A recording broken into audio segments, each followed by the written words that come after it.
Thanks, Kevin. The fans are on their feet, waving their white towels here at Rogers Center in Toronto as we get set for the deciding Game 5 of the American League Division Series with the Blue Jays and Rangers tied 2 games apiece. And good afternoon, everybody. Kenny Albert, along with Harold Reynolds, Tom Verducci, and Ken Rosenthal. Win or go home. Winner of today's game will move on to the American League Championship Series. Win at home is something we have not yet seen in this series. The visiting team has won each of the first 4 games. So, Harold, the Blue Jays lose the first 2 at home here in Toronto, but down in Texas, their big bats came alive. Very rare in a Game 5 you have this immense star power. You know, you look at the other side of Texas, Hamilton, Cole Hamels going today. You got Prince Fielder, Beltre. On the Blue Jays side, Batista, Tulo, but the star above stars to me is Josh Donaldson, and he's showing us everything that he's capable of doing in this series and just taking it over. Hey, it started a little tough first for him. First game, hitting the head, had to sit out, and then second game came back off. Cole Hamels hits his home run. Third game, he showed us his speed. First to third, and go ahead being able to score another run, setting up a big inning here, and got the Blue Jays going back on track. And then in Game 4, the first inning, 2-run homer, set the trend, and they're off and running. That's why we're here, Game 5. The star of stars, who I think is the MVP of the American League, is carrying it right now, and that's Josh Donaldson. He had an unbelievable regular season, 2 home runs in this series over the first 4 games. Now the Blue Jays will send 24-year-old Marcus Stroman to the mound. He will start Game 5. Tom, for the Rangers, it's the former World Series most valuable player back in 2008 with the Phillies, Cole Hamels. This is why the Rangers acquired Hamels at the trade deadline in late July for a game like this. Well, listen, if there was a factory somewhere where the Rangers could mail order a pitcher for this game, he would have the qualities that Cole Hamels has. Because against Toronto, you need to change speeds and sink the ball down and away. That's exactly in the wheelhouse of Cole Hamels. We saw that in Game 2. 10 times they swung at his changeup, 8 times they missed it. That is his bread and butter. The other quality, send somebody out there who has been here before. And check this out, 4 times he has taken the ball with his team having a chance to close out a series. Every time his team has won the game. And oh, by the way, he was on the mound when the Rangers clinched the AL West. Hostile atmosphere here, but the Rangers feel like they have the right man at the right time. Well, the Rangers have won Cole Hamels' last 11 starts, including Game 2 here in Toronto. The Toronto Blue Jays in the postseason for the first time since 1993 look to advance. Or will it be the Texas Rangers, who head to their 3rd ALCS in the last 6 years? Game 5 is next. Marcus Stroman getting set to make his 2nd start of the series for the Blue Jays up against the Texas Rangers. Their batting order, Delino DeShields leads off, followed by Shin-Soo Choo. Prince Fielder will bat 3rd today. Adrian Beltre in the cleanup spot. Then Mitch Moreland, Josh Hamilton hits 6th. Bottom of the order, Elvis Andrus, Rougned Odor, and Chris Jimenez, the Rangers catcher. Texas won the first 2 games here in Toronto, lost the next 2 at home. Having some fun in their dugout prior to Game 5. Oh, so nervous, right? No. Having some fun, getting ready. Marcus Stroman suffered a torn ACL 219 days ago. He told manager John Gibbons he will be back in September. He won all 4 of his September starts. Started Game 2 for the Blue Jays, and he gets the ball in Game 5. His stuff is electric. You'll see a lot of hard sinkers, great movement. He'll have a slider, and it's hard. Mid-90s. First pitch to Delino DeShields is in for strike 1. He's a guy who pitches on emotion and energy. He's going to try to tap this big crowd and work quickly. The Rangers, they want to slow him down.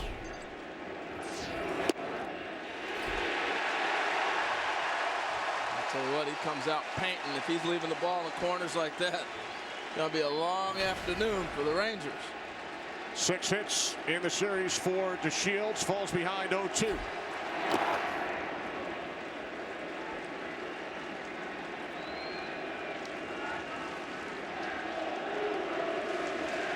Stroman allowed 3 runs over the first 2 innings in game 2, then settled down. Retired 14 straight at one point. And DeShields leads off game 5 with an extra base hit off the wall and left. Wow. Got a hanging breaking ball. When a pitcher throws as hard as he does, and DeShields the top of the order guy, he's hitting up that fastball. He gets the bat head out, just hanger, and got out in front of it and put enough on it. He thought the ball might get out, and I did too off the bat. You know, in game 2, the curveball was the best pitch that Stroman had that day. Obviously, not a quality one right there.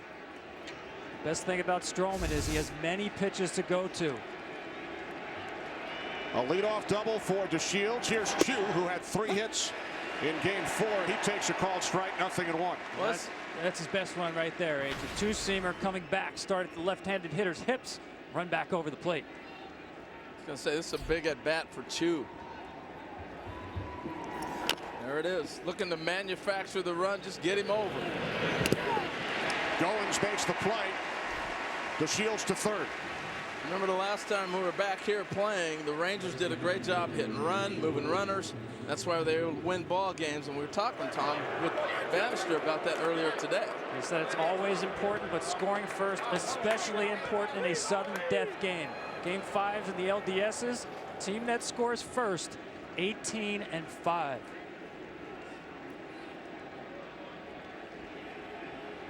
And they've got the infield drawn in with Prince Fielder, who's really been struggling in the RBI column in the postseason. Just 2 for 16 in the series. He has not driven in a run. The throw comes home. DeShields safe. Rangers lead 1-0. Well, that's the explosion of DeShields and the slow track that you have on this turf here in Toronto. Bella came hard. He's coming on contact. You can hear the third base coach yelling, go, go, go. And the second hop, if he's able to get there on the first hop, you might have a play. But the second hop, he looks like a running back going right up the gut on a little power play. See you later. Just hard to defend speed. You saw DeShields read that play. After that slow hop you talked about, H, it was full jets right there. So Prince Fielder with his first run batted in of the series. His first in his last 94 plate appearances in the postseason.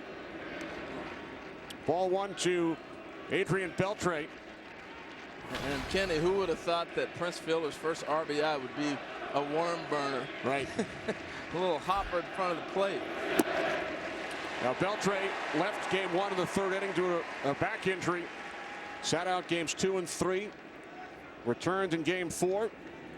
And had base hits in each of his first 2 at bats. Yeah, and he looked good right there with that swing. He hadn't been able to really let it go. That looked like the first one. Another good swing, Tom. Yeah, I think it's almost like an old car in the winter, though. It takes a while to warm up, you know. The swings got better during the game in game 4. This should be a good matchup. Beltre is such a good low ball hitter against the sinker ball pitcher. A 1-2 from Stroman. Well, Jeff Bannister, the Rangers manager, telling us earlier that Beltre is measurably better than he was on Monday. Played the entire game. Went 2 for 4. Team scoring first has won each of the first 4. The visiting team has scored first in all 4. Beltre beats the throw. Blue Jays get the lead runner. Now 2 away. That's a big sign right there. If you want to know how Adrian Beltre is feeling, this should have been a double play ball, or would have been a double play ball a couple days ago. Here's a little ISO look at him get down the line. It's better than it was, but he gutted it out the last 4 or 5 steps because he knew what was at stake there with the double play ball. I could hear him creaking all the way up here. Smiles in the Rangers dugout as Prince Fielder is congratulated for driving in the game's first run. Here's Mitch Moreland looking for his first hit of the series. Moreland 0 for 10.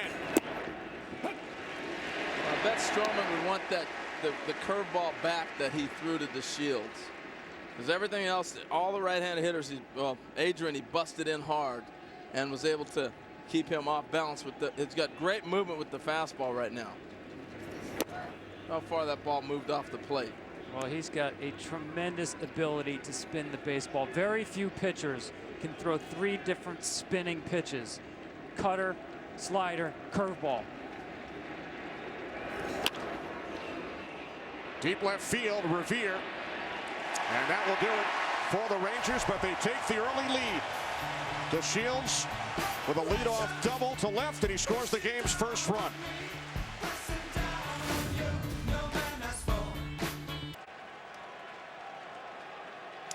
Bottom of the first with the Rangers leading 1-0. Cole Hamels getting set to make his 15th career postseason start. The Blue Jays batting order: Revere, Donaldson, Bautista, Encarnacion cleanup, then Colabello, Tulowitzki, Martin, Pilar, and Goins.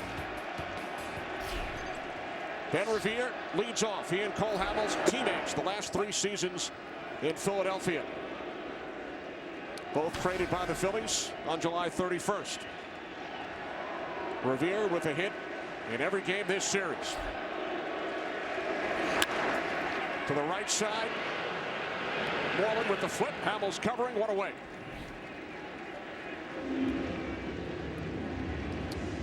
Well, Cole Hamels started game 2, allowed 4 runs, 2 earned in 7 innings. He was 7-1 with the Rangers following the trade from Philadelphia, 13-8 overall this season. And as we mentioned in our open, the Rangers have won each of his last 11 starts. Well, in game number 2, he threw the 2nd most cutters he's thrown all year. Of course, the changeup we talked about, making sure the ball gets off the plate to both sides of the plate on the right-handed hitters. Cutters in, changeups down and away. Chance of MVP as Josh Donaldson steps in. 13 first-inning home runs during the regular season, 2 in this series, including 1 off Cole Hamels in game 2. He came right after him with the first swing, too. I'm really curious about this matchup. Tom, you talked about how effective that changeup was that Cole threw last time, all the swings and misses they had. He didn't feature that on the home run to Donaldson when he gave up the homer.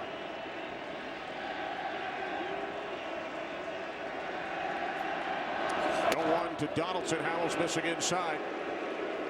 No 1-1. That was actually the one changeup they did square up. 3-2.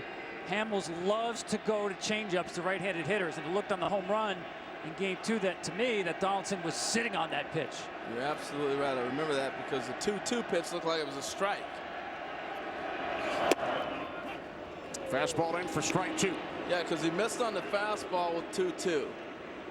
And then he came back with the 3-2 changeup and he hit the home run. Remember that now.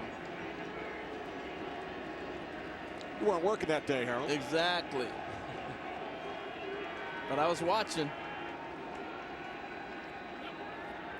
Now Donaldson steps out. 1 out, bottom of the first inning. Texas Rangers with a run in the top half.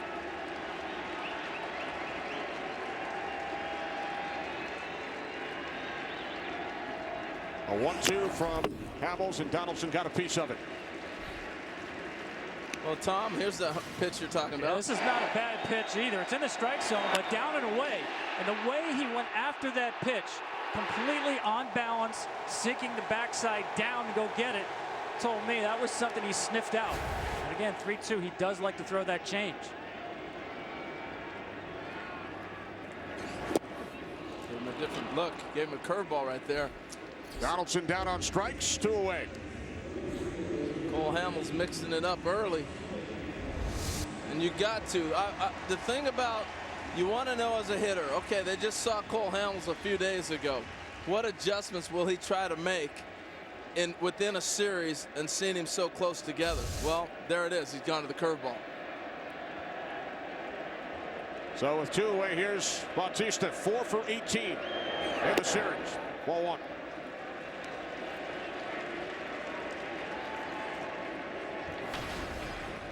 .40 home runs during the regular season. An all-star each of the last 6 years. And that's what I've seen a lot from Bautista this series. Balls that he feels like he should have hit, that he's either fouling off or popping up. He's popped up a lot of balls in this series, but that's his game, especially here. 2 outs, bases empty, looking to go yard. He's 4 for 12 lifetime against Hamels. There's that cutter. Anytime you see those guys raise their arms up like that, that's that hard cutter. It's going to get right to the dirt area and start to dive in on the hitter. Here it is right there. The difference with the cutters is not, you don't see the cut on it, the spin. Shallow right. Coming on is Chu. Blue Jays retired in order in the first. Josh Hamilton will lead off for the Rangers. When we return, Texas by a run. Today's telecast is sponsored by Chevrolet. Find new roads. By Bank of America, who invite you to keep sharing your favorite baseball memories all postseason. And by T-Mobile. Switch to the Un-carrier today. Roof closed once again here in Toronto. That's determined by Major League Baseball during the postseason. Blue Jays a game under 500, 15 and 16, including this series with the roof closed this season. Yeah, kind of strange. I don't know why the difference. Well, they've never had a playoff game here with the roof open. Back in the early 90s, Major League Baseball was really worried that technology might not work if they kept it open and all of a sudden rain came in. And I think now they worry a little bit about changing conditions if the roof has to be closed in the course of the game. Easiest thing to do, have the same conditions throughout pitch 1 to the last pitch. It'll take like 15 minutes for the roof to close if they feel like they need to close it. 54 degrees in Toronto today, 68 inside the dome. They've been throwing a lot of curveballs to Hamilton, and that's what Stroman got him in game 2. Back foot curveball. Hamilton with 2 hits in game 3. That broke an 0 for 31 postseason stretch. And both the hits were fastballs. And we were a little bit surprised at the time. Payoff pitch. Wow. That's looking for a fastball to pull a ball into your own dugout on that side. That's how far your bat head's getting out in front.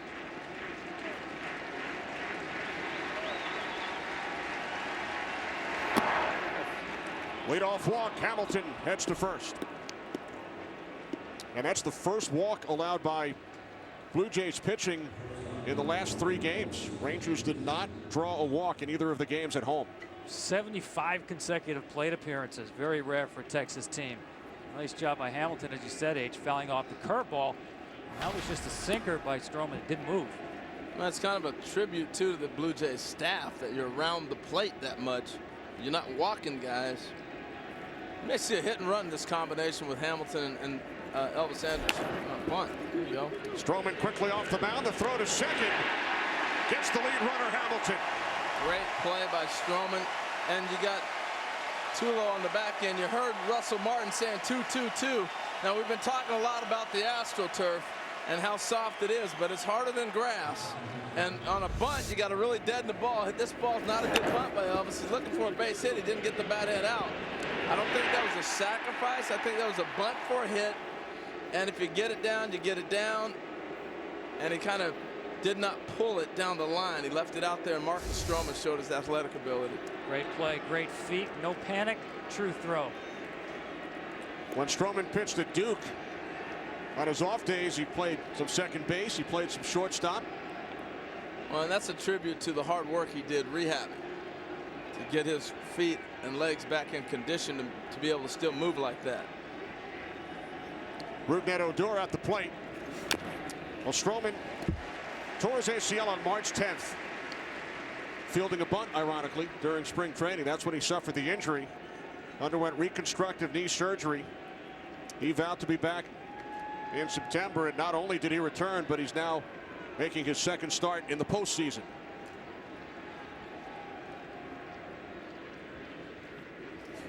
And while he was rehabbing, as Odor falls behind 0-2, Stroman completed his degree at Duke.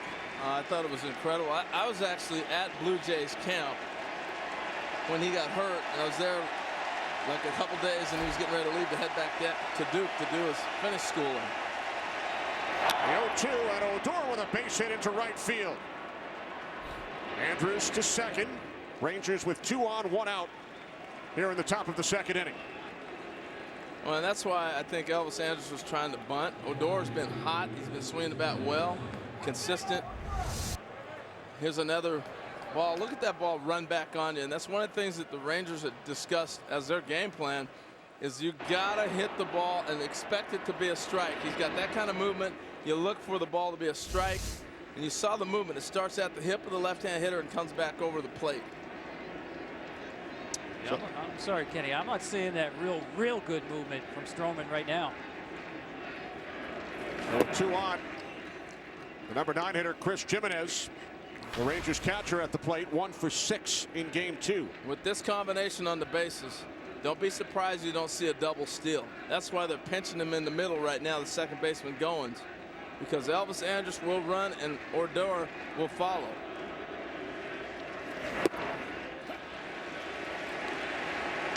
Now, the advantage of being a guy that can steal bases and be at second base, you look at a pitcher's grip. I know a lot of people think you look at the signs and maybe be able to pick up the sequence. You look at the grip. Once they bring it up in their glove, if you get a breaking ball grip or a changeup grip, you're off and running.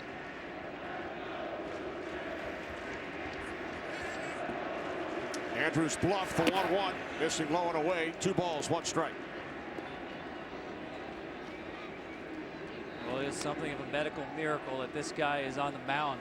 You mentioned the torn ACL in spring training. He told John Gibbons, "I will see you in September." The manager kind of rolled his eyes and said, "Yeah, okay." He humored him. They did not expect him to be back on the mound anytime this year.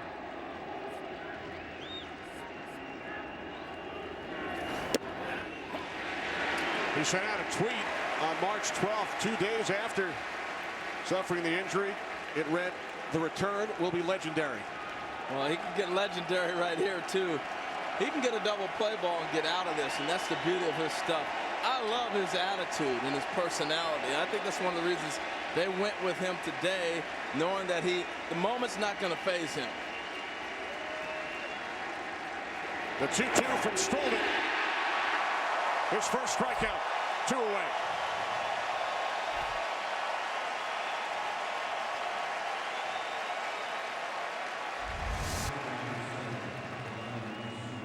Good look at that hard sinker.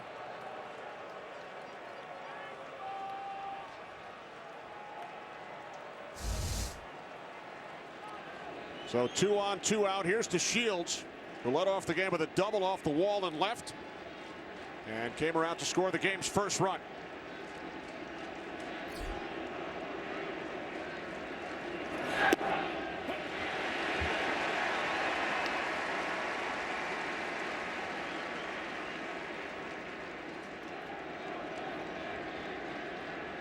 Team high 7 hits in the series for DeShields.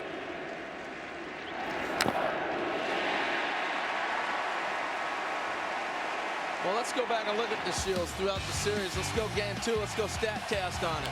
All right, watch him using the legs, getting down the line. You talk about flying, 3.83 down the line on a grounder. Today, we watched him with this going back home on a bang-bang play. The explosion to me and the max speed of 20 miles an hour, that's pretty dang good. The 0-2 with Andrews on the move. Out at third. We're going to replay this.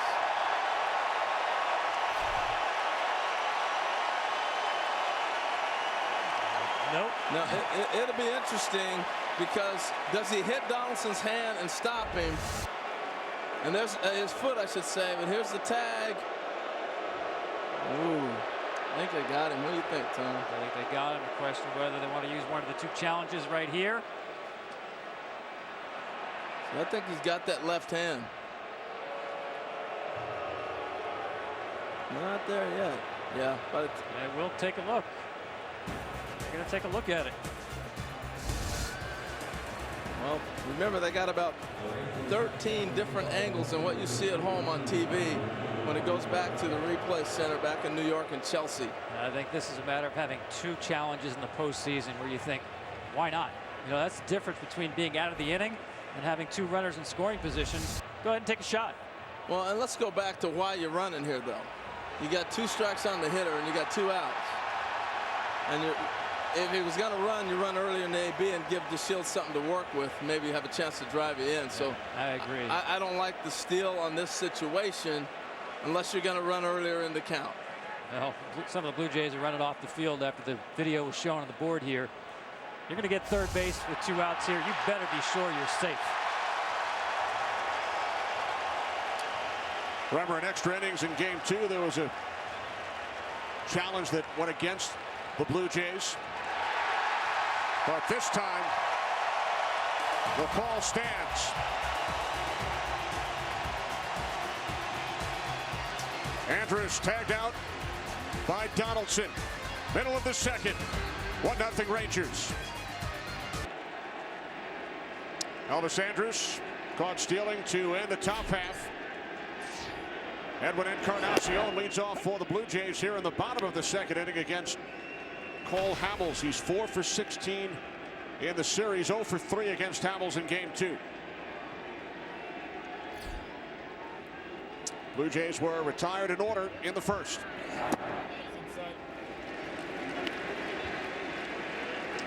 Cutter right there. Cutter you'll typically see at 90, 91, 4-seamer 94. Opens up the outside part of the plate now. 2-1. And that's the pitch. Tom, you did a great job of explaining that when Gallardo pitched here, how they tried to pound that ball down and away from these right-hand hitters.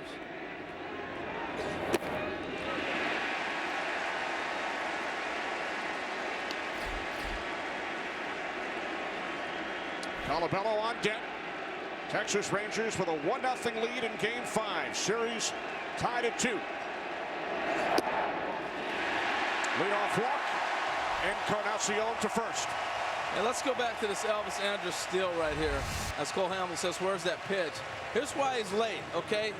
Watch when Stroman lifts his leg. He should be off and running. He hasn't even got to his running position yet, and he's about a step and a half late. That's why he's going to be out at third.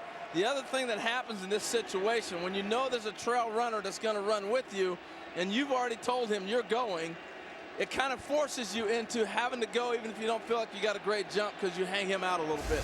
I just didn't like the play overall. Like the aggressiveness, but not at that time. Here's Colabello, who homered in the first inning in game 4. Here in game 5, base hit right center. Encarnacion to second, so the Blue Jays threatening with 2 on and nobody out here in the bottom of the second inning. Well, he's done it throughout this series, did it throughout the season. Colabello, notorious first ball hitter. Hit 537. That's right, over 500 this year when he put the first pitch into play. Didn't hit that one hard, but perfectly placed. Well, this is what's so dangerous about this Toronto lineup. It's almost like now you go 3 and 4, like another 3-hitter and a 4-hitter. You got Tulowitzki and then you got Russell Martin. You can throw them on about 15 teams in the big leagues and they'd hit 3 and 4 in their lineup. Tulowitzki only 2 hits in the series, but he had the big blow in game 3. A 3-run home run in the 6th inning off Chichi Gonzalez.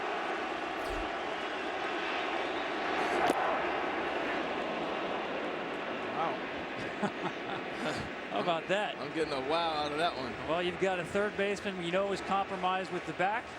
You've got a hitter right now, despite that home run, scuffling throughout this series. He's not fully healthy. Smart play. Beltre has been playing him back at third base. Tulowitzki 0 for 3 against Hamels in game 2. He struck out twice. I think the big thing there, too, is the element of surprise. I don't think anybody expected Tulo to think about bunting. Swings and he fouls it off down the left field line. 0-2. A look at the umpires. There's Dale Scott, the crew chief, behind the plate. Dan Bellino at first. James Hoy. Vic Carapazza. Alfonso Marquez in left. And Marvin Hudson in right. 2 on, nobody out. The 0-2 to Tulowitzki. Hamels missing high, 1-2. Tom, what's he doing? He's setting up what? Well, the thing about Hamels I've noticed already, it's classic Hamels. When he does go in, he doesn't miss in the strike zone.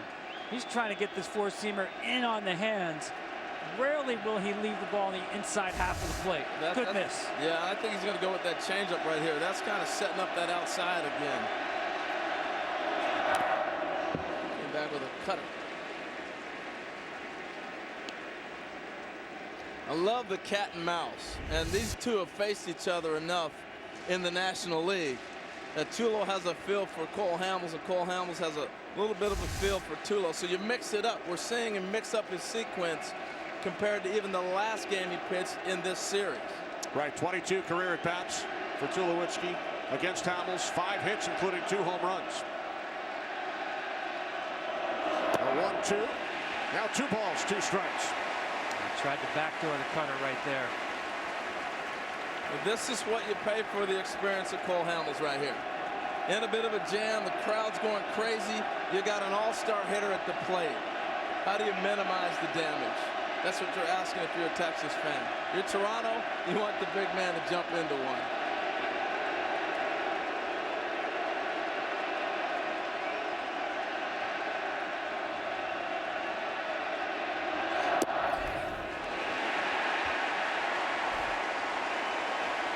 Well, here it is, 3-2, right-handed hitter.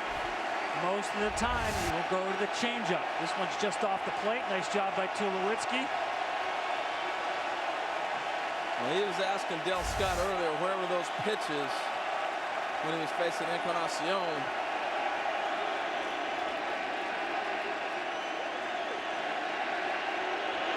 Well, pitch foul back. 94. And Tom, That's why it's so difficult to face with 2 strikes. You may think he's going changeup, but you have to honor that velocity. The big deadline acquisitions by each club. Hamels and Tulowitzki.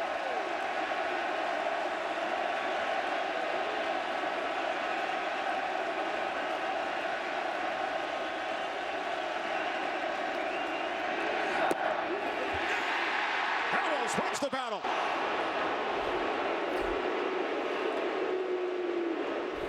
Came right back in with another heater. See if this got the play. Ooh, got a little bit of a call there, huh? Huge call right there.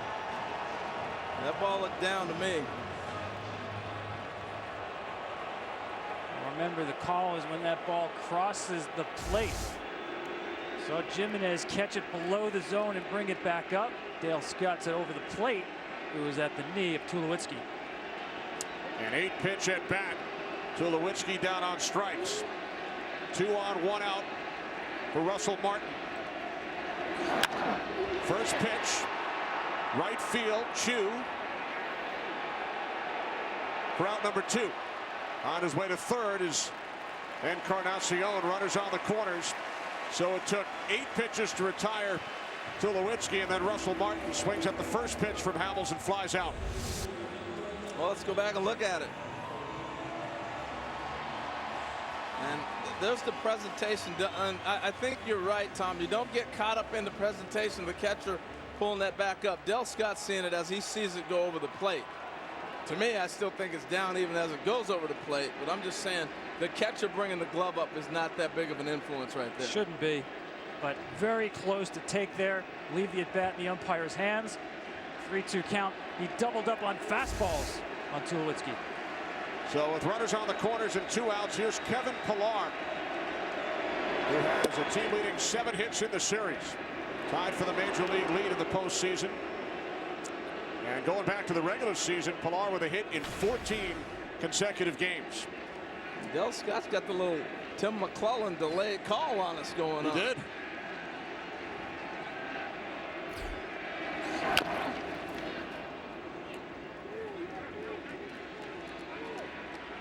Talked about it earlier, the experience of Cole Hamels to be able to slow down the situation. He's got first and second, no outs, and it looked like this place was getting ready to erupt. Got a big strikeout, and now he's back to a pop-up. He's got an 0-2 count.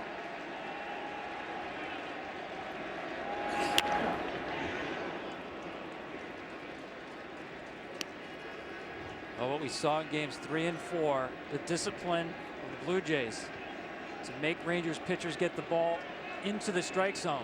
Hamels so far nothing in the center of the plate.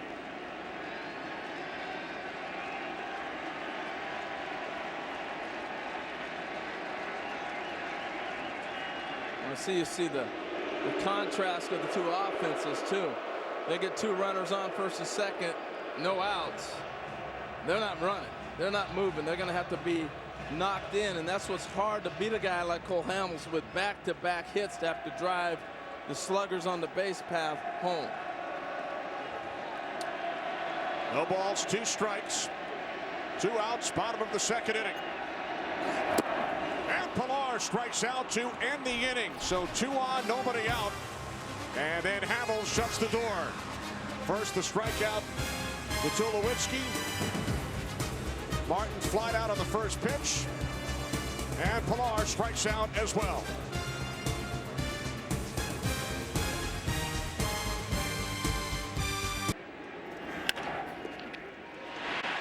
First pitch of the inning to Shields. Grounds out to the third baseman, Josh Donaldson. Nice play by Donaldson. They have him drawn in because you got to honor the Shields' speed, which we talked about earlier in the game, in case he bunts. Now, another thing, we've been talking about this turf a lot. That's one that bounces over your head on old AstroTurf. Well, you saw the grimace by DeShields as well. Remember, he's got a slight tear of the MCL in that left knee. Yeah, I did see that at the end of the play there. Remember, DeShields was at the plate when Andrus was caught stealing to end the second inning. So DeShields led off, and now it's Chu who grounded out to the second baseman, Goins. Moving DeShields over to third, his first time up, and now a drive deep right field. Batista back. He looks up. It's gone. Shin-Soo Choo takes Marcus Stroman deep, giving the Texas Rangers a 2-0 lead. Well, that's what Chu can do. A lot of people think he's just going to be a guy that's going to walk and be patient. We've watched him swing aggressively. He finally caught one. Well, I said earlier, I didn't see the same movement on the 2-seamer. This almost looked like a 4-seamer. Straight fastball without the run on it.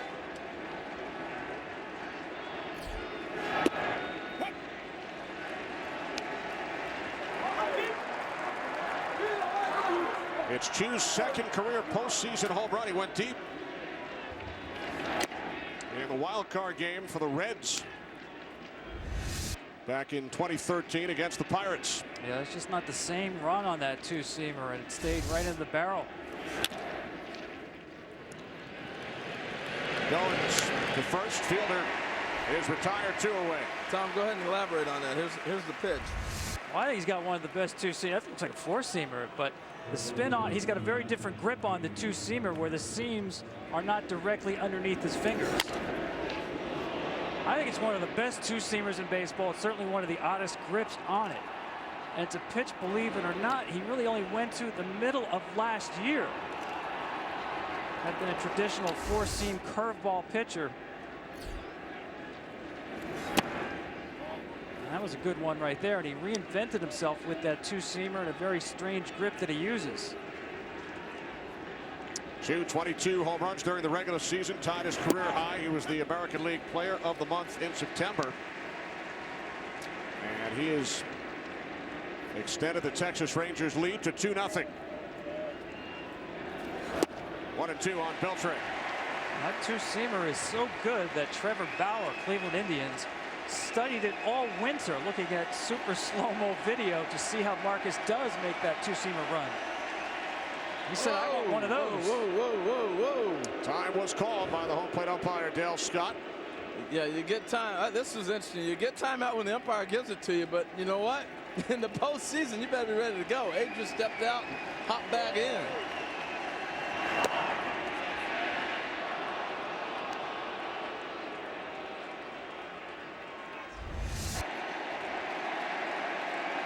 Right here it was.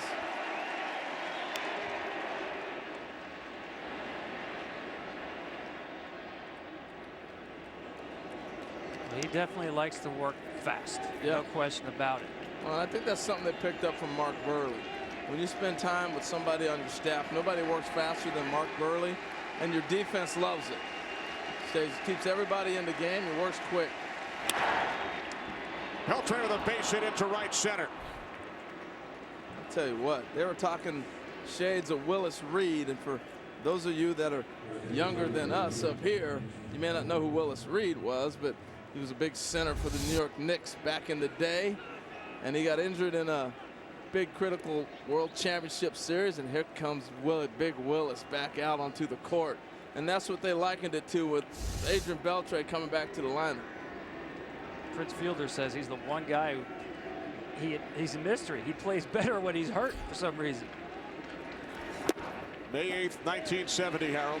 There you go. Willis Reed had the Lakers psyched out during warm-ups when he came out and hit a couple of shots. There you go. Back in the day. Well, Adrian didn't come out and warm up today either. No BP. Looked for him on the field. He wasn't. He's in the training room stretching most of the time.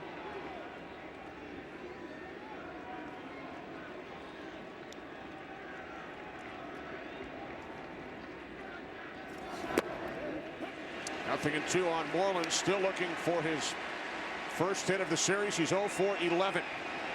And here's something to look for. Can Stroman put hitters away? Because remember the first hitter of the game, he got 2 quick strikes. I said, uh-oh, it's going to be a long day for Texas. And he hadn't been able to put guys away. And Tom, that speaks to what you were talking about with his stuff today.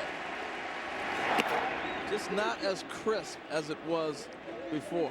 Well, both the curveballs left up to DeShields and to Beltre were waffled. 2 strike pitches that he wanted down, both hung up.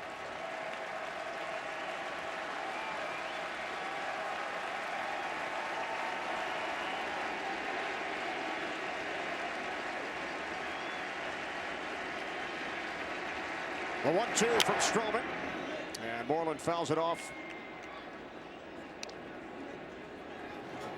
Nice stroke, one hit. Nice stroke.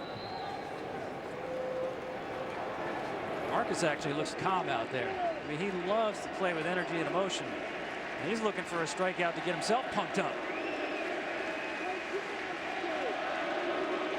He has said, I pitched with anger. Left center, Revere. Inning comes to an end, but the Rangers extend to a 2-0 lead. Second career postseason home run off the bat of Shin Soo Choo. 2-0 Texas. Middle of the third.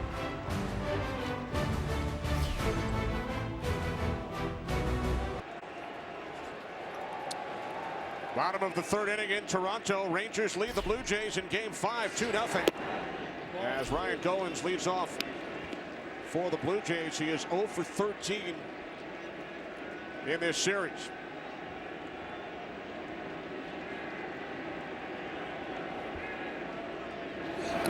Hamels worked his way out of a 2-on no-out jam in the second inning. And then Chu with the home run off Stroman at the top of the third.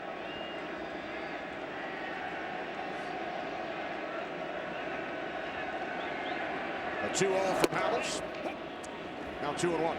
Still not a bad time to think about a bunt. Test Beltre at third base. And Hamels, unlike Derek Holland, a left-hander who actually falls off more towards first base side. Well, a lot of times what happens if you're a guy like Goins, for example, not swinging the bat great right now, that bunt, even though you may be out, it helps your team. It tells you a lot about what Beltre can do, like you're talking about, and it moves Hamels a little bit too.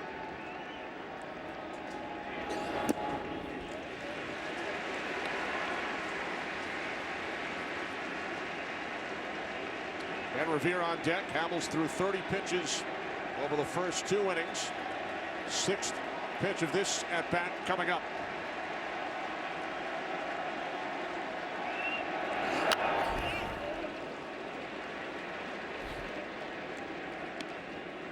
Good swing.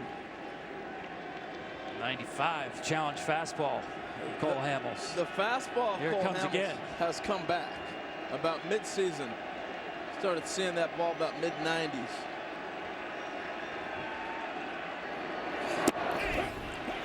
Goins He's called out on strikes. 4th strikeout for Hamels. Boy, he is super sharp. Four-seam fastball, the velocity at 95, holding the plane on the corner. I mean, you couldn't have done it better with a paintbrush. Look at how the catcher sets up too. His body's off the plate, but the glove is over. The presentation on that to give him a target was beautiful. They've worked very well together, Hamels and Jimenez. Jimenez has started the last 11 Hamels starts, and they've won each and every one of those 11 games. Yeah, that's pretty impressive. You can see it though. It's a great rhythm. He's got an idea what Cole's doing, and that's a tribute to Jimenez being able to get with a guy when he comes over and really getting a good flow. You don't see him shaking off. It's in a great rhythm. Now he shakes off. Thanks, Cole. And now the 0-2 to Revere. Hamels making his 321st start in the major leagues, regular season plus postseason. It's his first start in a winner-take-all game. He's never started game 5 of a best-of-5 or game 7 of a best-of-7 series. But he has won a couple of series clinching games. Off the glove of Hamels, waiting for it is Andrews, no play. Once that ball tipped in the air, you're not getting Ben Revere. He's saying, would you have had it? See, that's one of those tough ones for the pitcher. Do you let it go or do you not? And Elvis is saying he might have had it. I don't know. But again, I love the communication of Cole Hamels, just the court awareness. When you spend time around this guy, you understand why he's so good. You do. Yeah, it's just instinct right there. Can't blame him at all. All right, another big AB from Mr. Donaldson. Donaldson struck out in the first. Took Hamels deep in the first inning, back in game 2. How fun is this? Great game. Cat and mouse, I love it. Here comes a little curveball again. There is the breaking ball. I think if you're Toronto right now, the difficulty is you cannot rule out any of Hamels' pitches. He's shown the ability to throw everything and put it where he wants to.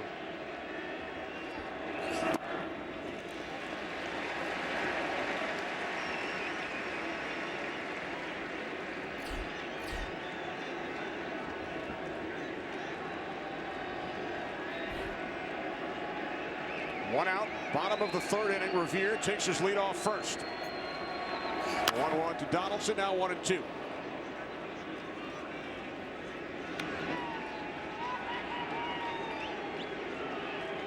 There is no breaking his rhythm either from the Blue Jays right now.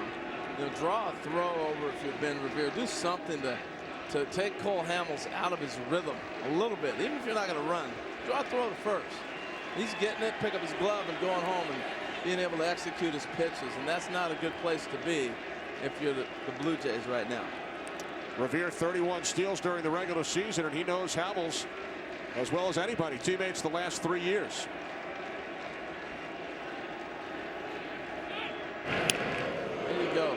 Something. He got a little bigger lead that time, and you force Cole to have to do a different action just to break up that rhythm. It's like the guy who's shooting free throws all the time. Pretty soon, roll the ball back to him, break up his rhythm a little bit.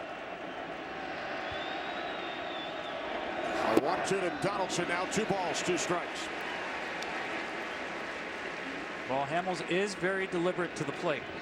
Base stealers 20 out of 23 this year, but he's got a very good balk move to first base. You really have to pay attention to that. With the club, the offense they have, I don't think they want to cut him loose. They're looking for the big ball from the next 2 guys. Bounce to the left side of the infield. Andrews fires across to retire Donaldson for out number 2. That was a great play by Elvis Andrus. I don't know if that was a delayed steal or just Ben Revere getting a good jump, but he knew he had no play at second base. When that ball's hit, you're thinking second. He doesn't hesitate. And he knows his play is going to be at first, and Revere's already sliding in second base. He goes to second with that ball. Revere's safe. See where Revere's at? He goes to second, he's safe. So the reaction and understanding that Revere's got a little bit of a lead. He's got great speed. Once you take 4 steps to your right, I had no play at second, I'll go to first. Right there, he's got no play at second, but that wasn't a look, that was an understanding of who's on and how the ball was hit off the bat. It's a great play. Unknown, but it's a great play. It won't be remembered much. Noticed by a former middle infielder. Yeah, you pick those things up, man. You appreciate it. Bautista fly to right back in the first inning. Revere, the runner on second with 2 outs. He has popped up to the right side 5 times in this series. This time a base hit into the left field corner. Revere scores. And Bautista is safe at second with an RBI double. Blue Jays cut the Rangers lead in half. We'll see if we get a review on this. That's the first one. Well, he squared the ball up in Texas the other night for a double off the wall.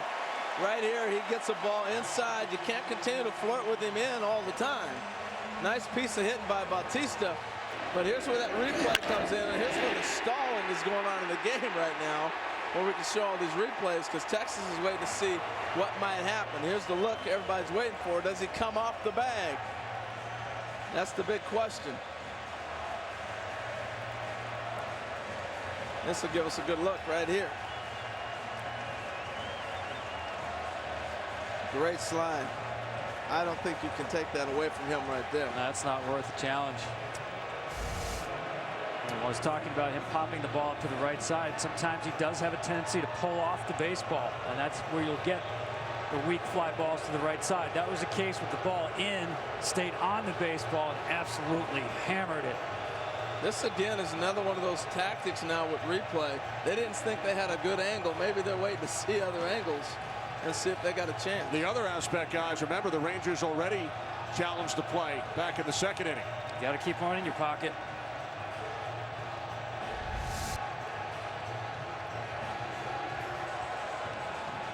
Yeah, I think you'd have to be 99% certain you're going to win that challenge to burn that challenge. Yeah, you don't burn it here. This is going to be a tight game all the way down to the end. But you can clearly see what infielders are doing now. Rougned Odor leaving that tag on the runner. He's safe clearly, but just leave it on him and wait and hope he slides off, and you might get it on a replay. Well, not only leave it on him, but push it on him as well. Encarnacion takes ball 1. Walked his first time up. 1 run in. Bautista, the runner on second with 2 outs.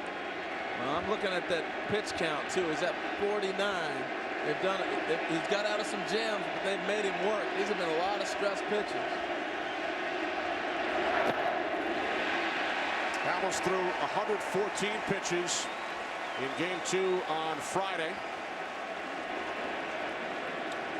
He's on regular rest 4 days. Behind of the count, 2-0 to Encarnacion. There's Mike Maddox, Rangers pitching coach.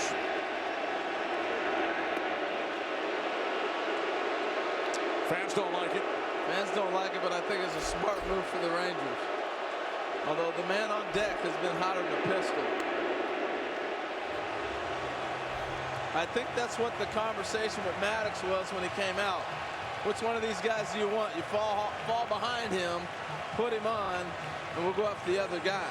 That's why that conversation right there was, because you're looking not at the hitter right then, you're looking down the road. How do I get out of this jam? Again, with Colabello, you want to get ahead, but be careful. First ball hitter hits over 500. Better be a quality first pitch strike. Third time Encarnacion has been walked intentionally in this series. Colabello a single. Back in the second inning.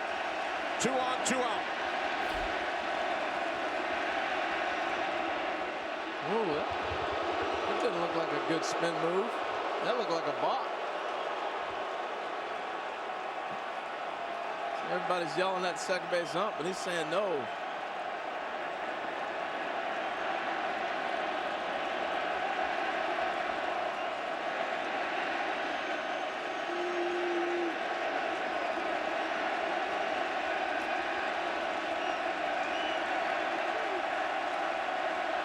New set of signs from Jimenez.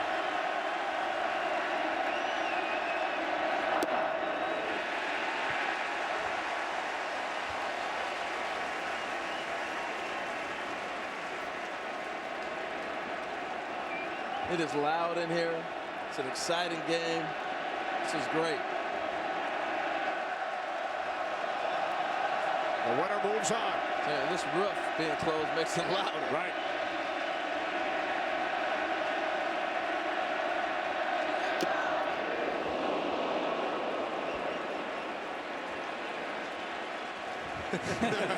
Even Chris had to grin at that one. He got what he was looking for in the fastball. He just didn't get the baseball. Kept it away from him just enough, though. Loses the footing.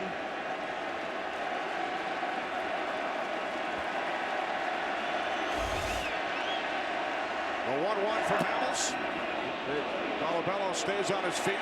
Takes ball 2. Well, Jimenez was asking for a foul tip on this call. Cut fastball. Colabello tried to hold up on. Says it fouled and he caught it. And he clearly caught it. But I don't know how you get the foul tip. Well, his reaction right away, Jimenez. Oh, you heard it right there. There's a double click. Sounded like it. But that's awful hard for Del Scott to hear right now.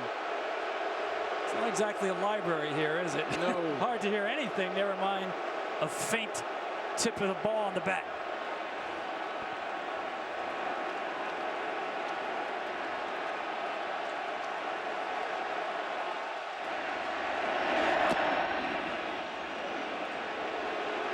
That's so hard to decipher. And if you look at it, it doesn't even look like the ball hits the bat.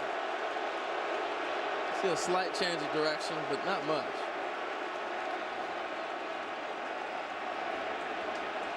Whoever said this is a game of inches overestimated it. And now the umpires will get together. Good job by Dale Scott right here. Well, they're discussing is this reviewable or is it not reviewable? I'm sure they know immediately, but did anybody see anything or anybody hear anything? They didn't hear it. I guarantee you that. That's the first thing you do. You get the guys together and you say, what do you got? Tell me what you saw. Nothing. Nope, nobody saw it. But you know what? It's also formality. Get together. The worst thing they could do is say, nope, we're not going to meet. What good does that accomplish anything? So you meet, you come back and say we don't have it. Now the manager's pleased, everybody's pleased to go play the game. But remember, no pitch changes a count outcome more than the 1-1 pitch. And a foul tip not on the list of reviewable plays. 2-1 to Colabello. Now 2-2. That one I heard. No. No question about that one.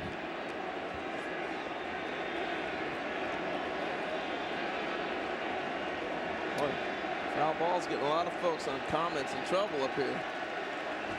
Dating back to game 1, right, Harold?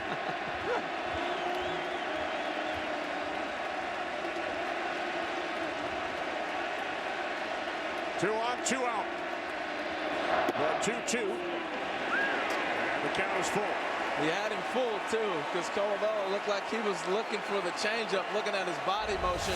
Watch him lean to go out and get it, and this ball comes right back inside on him. Usually he's hitting off the fastball, right?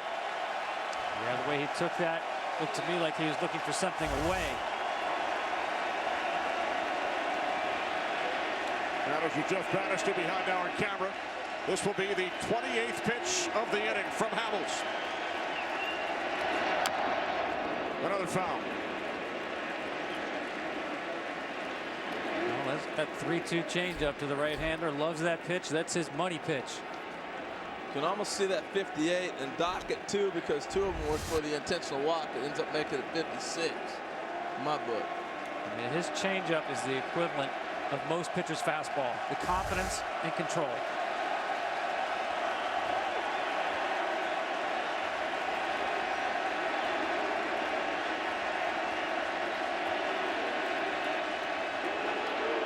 Jimenez out for a chat with Hamels.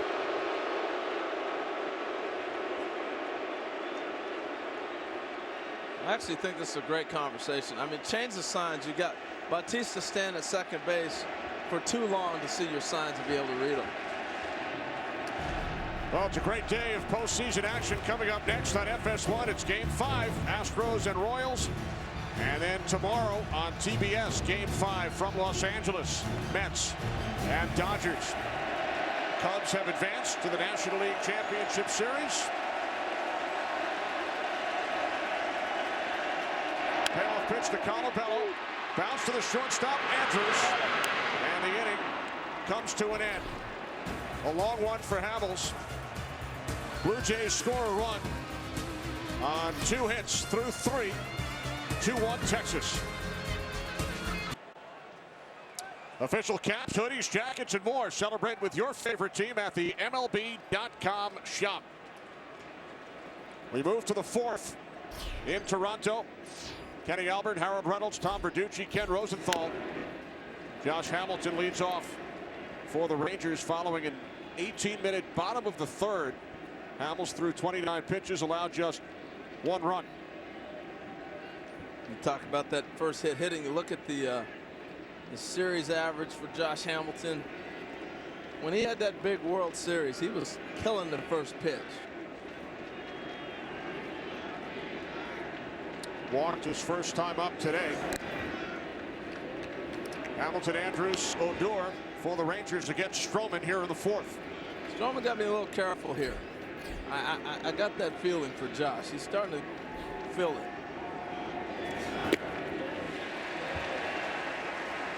They continue to stay soft on Josh. Fastball prior to that. That's just show me fastball out of the zone. Good pitch.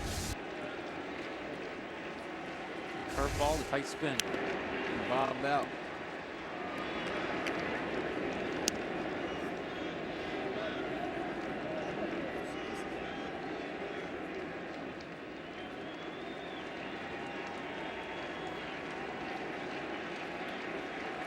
The 1-2.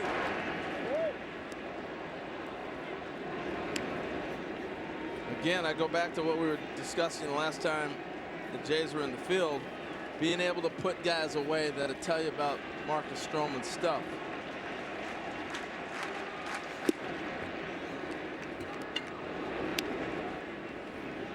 Stroman allowed a run in the 1st following the leadoff double off the bat of DeShields, and then a solo home run in the 3rd.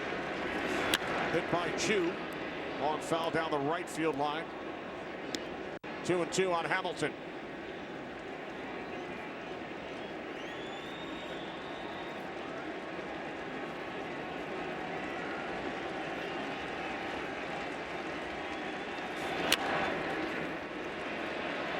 Pilar coming in, left center. He dives and makes the catch.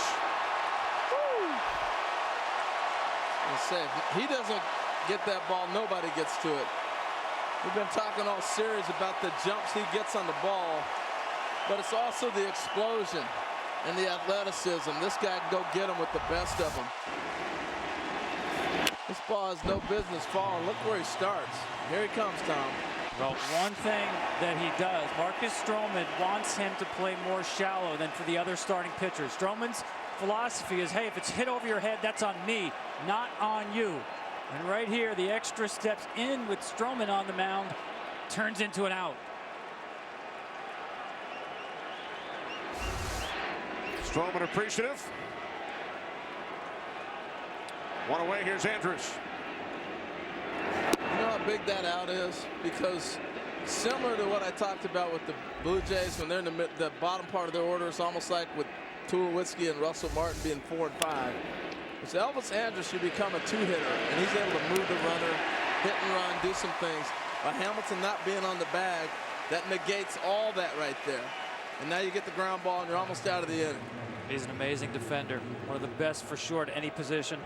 He actually made a catch back in April that he told me he considers a life-changing catch.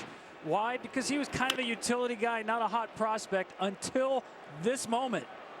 I don't know too many people who have taken a home run away in this ballpark with the height of that fence.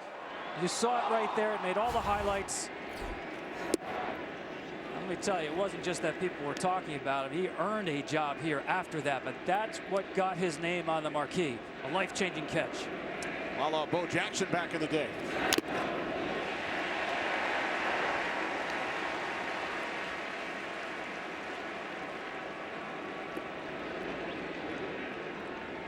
And Pilar left his mark. Yes, he did. Long stroll. And remember, Rougned Odor hit that double the other day, late in the game, and they hadn't played him with a full, complete shift. He changed how they play him on one swing.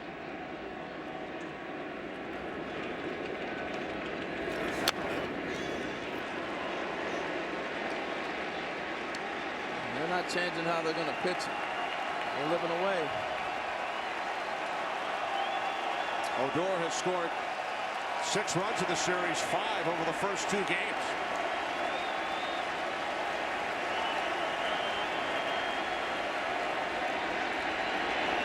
Two.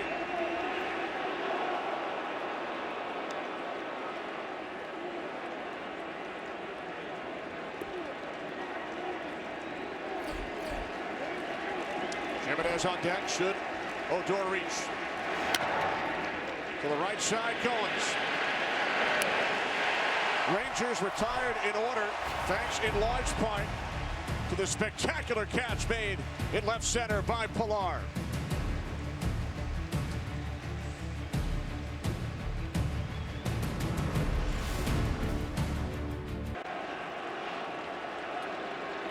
Tulowitzki leads off for the Blue Jays here in the bottom of the 4th inning against Cole Hamels. Tulowitzki came up with 2 on, nobody out in the 2nd. An 8-pitch at bat, and he was called out on strikes. And that may be the single biggest at bat of the game right now. You're looking at bases loaded, no outs, if that's a ball.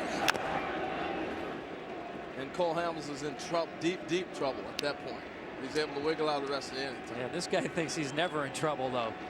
The fastball executed to Tulowitzki, and then the changeup, 3-2 changeup to Colabello to get out last inning.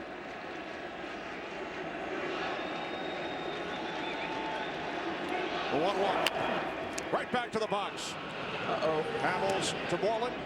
1 away. We spoke between innings with Rangers skipper Jeff Bannister. We asked Jeff about the importance of scoring first today. Extremely important for us. It's been something we hadn't been able to do the last 2 games, and that's how we play the game. I mean, anytime we get the shields on, we feel like we're going to score, but to get on the board first was imperative for us. Hey, Jeff, Cole's doing what you expected. You got the big guy in a big game, but they're working him a little bit. What about these stress pitches? Are you concerned about the pitch count? Well, not with Cole, really.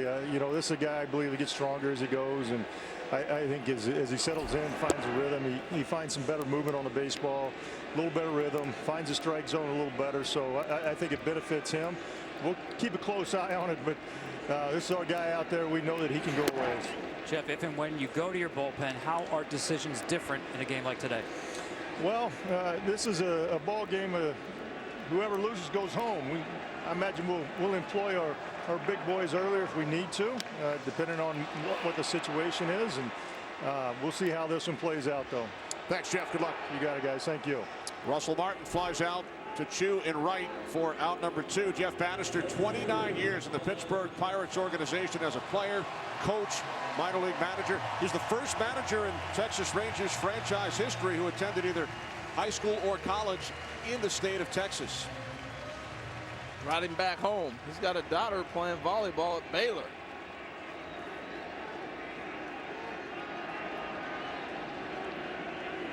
He attempted to attend a game recently, but once he saw the traffic, had to turn back around, unfortunately. And you can run into some traffic. Get up that 35 on the wrong time, forget about it. Don't get mad at me now for saying that. Just saying. People get sensitive on me. They love you here in Toronto.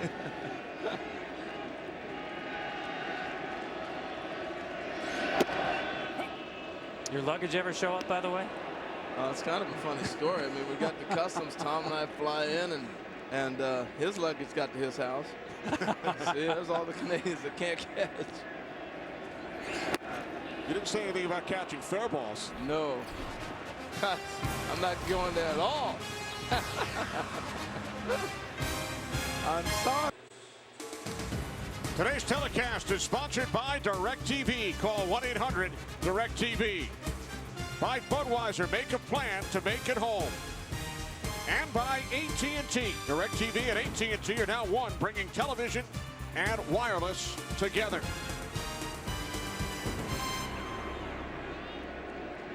Top of the 5th here in Toronto. Game 5. Series tied at 2. Texas Rangers with a 2-1 lead. Strike one to Chris Jimenez. Struck out his first time up back in the 2nd inning.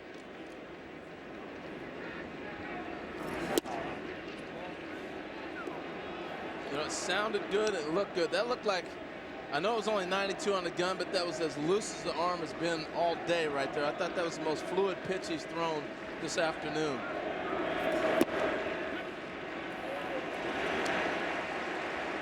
He fell into a pretty good rhythm last game he pitched about the 4th or 5th inning. He started getting that flow. You could see it coming on. Right, he retired 14 straight at one point.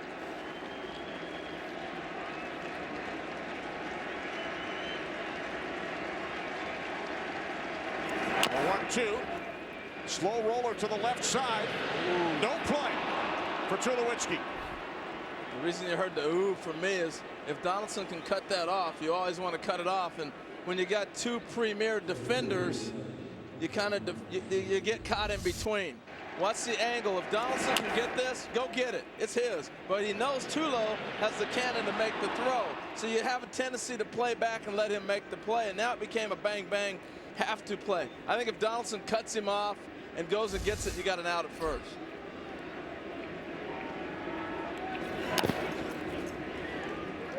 It's the second leadoff hit for the Rangers today. They had only 4 over the first 4 games.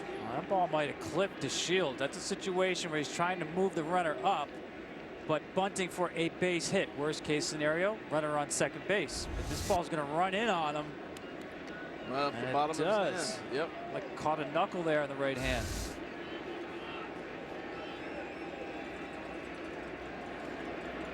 But Tom, you're right. You bunt for a hit the first strike, and then after that, you go ahead and sacrifice if that's what they're trying to get you to do. Oh, shucks. That hit him?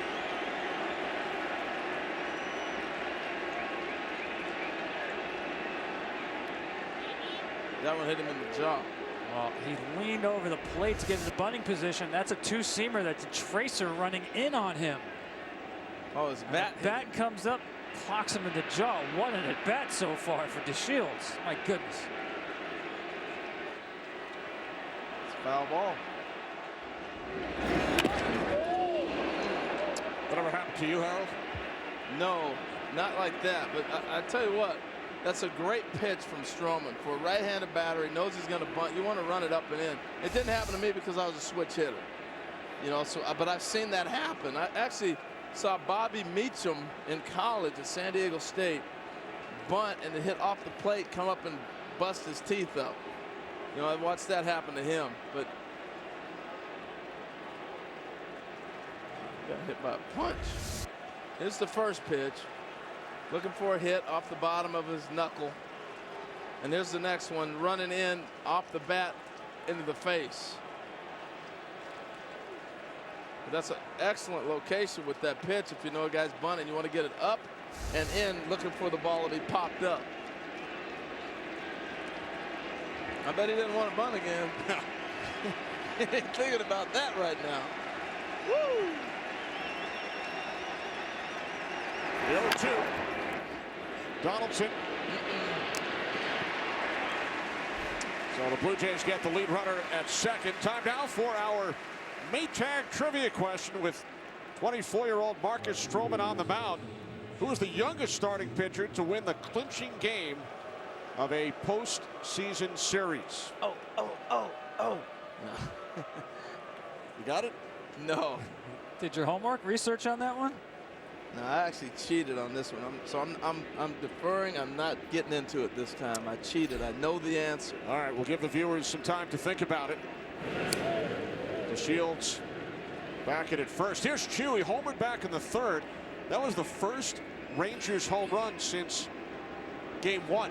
They went 36 innings without going deep. Wow.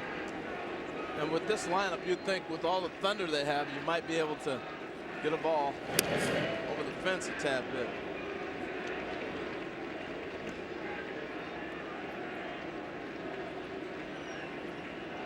One out, top of the 5th inning.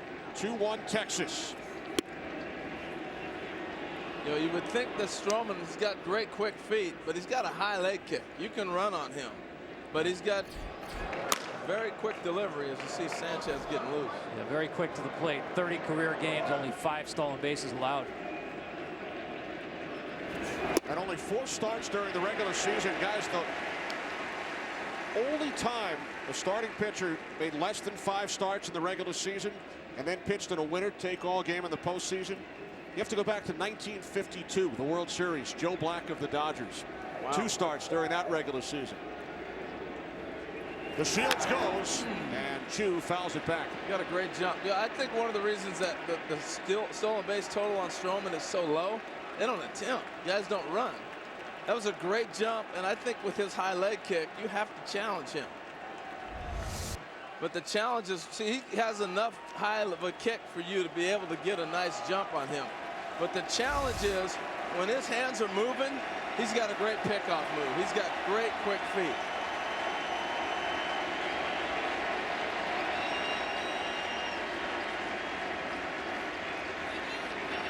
Time called by the home plate umpire, Dale Scott. It's a good call by Chu, the hitter. The guy who's stolen bases before. When that pitcher starts to hold, you need that hitter to help you as a base runner. Call time, because all they're doing is holding and trying to see if you're going to lean or give something up.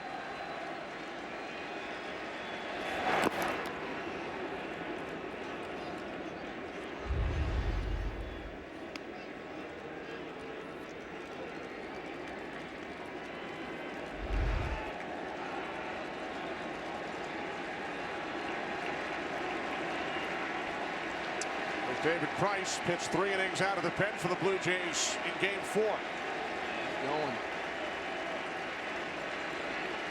There goes to Shields. And Chu got a piece of it. And you saw that picture of David Price in the dugout, not in the bullpen.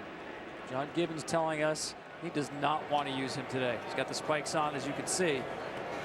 But he said, I just can't ask more out of him, throwing 50 pitches in game 4.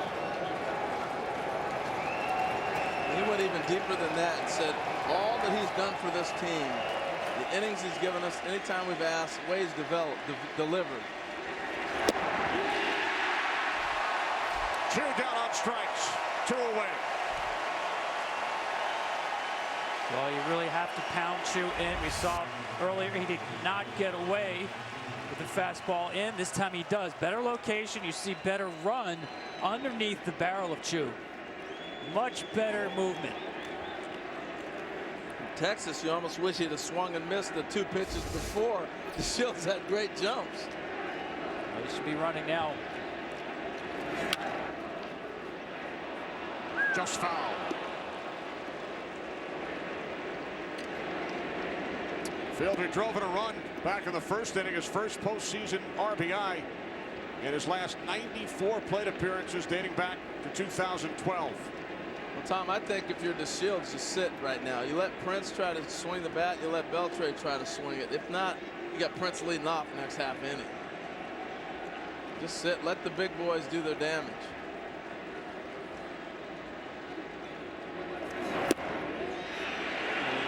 They ran out of an inning already with Elvis Andrus.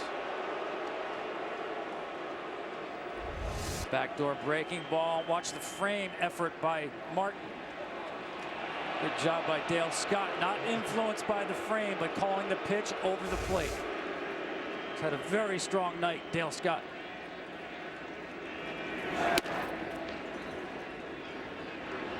He really has. He's had a nice plate, and I tell you, it's a challenge because every catcher, they've always been taught to frame. You can go back to yesteryear, but today with replay and everything else, when fans watching everything, the scrutiny is a little bit deeper, I think.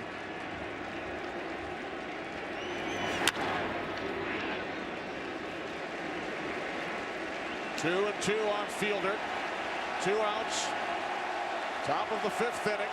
Texas Rangers with a 2-1 lead. The winner will move on to the American League Championship Series.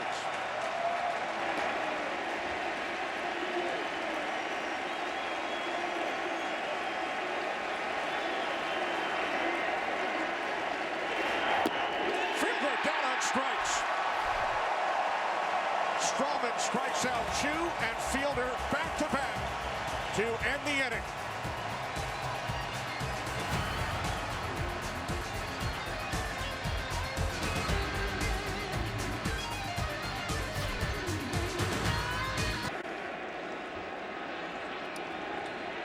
Bottom of the 5th in Toronto, game 5, as Ryan Goins takes a called strike from Cole Hamels. Goins called out on strikes in the 3rd inning.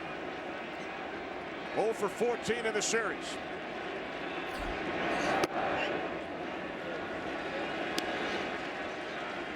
This is big. You know, Cole Hamels had a nice quick half inning.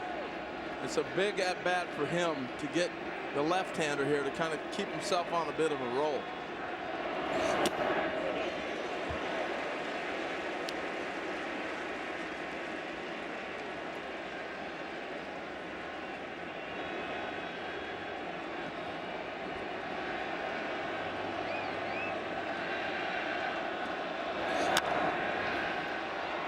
Fouled off down the left field line. Now 2-2. Share your favorite postseason memories using hashtag MLB Memory Bank. Goins, then Revere, then Donaldson. Rangers with a 2-1 lead.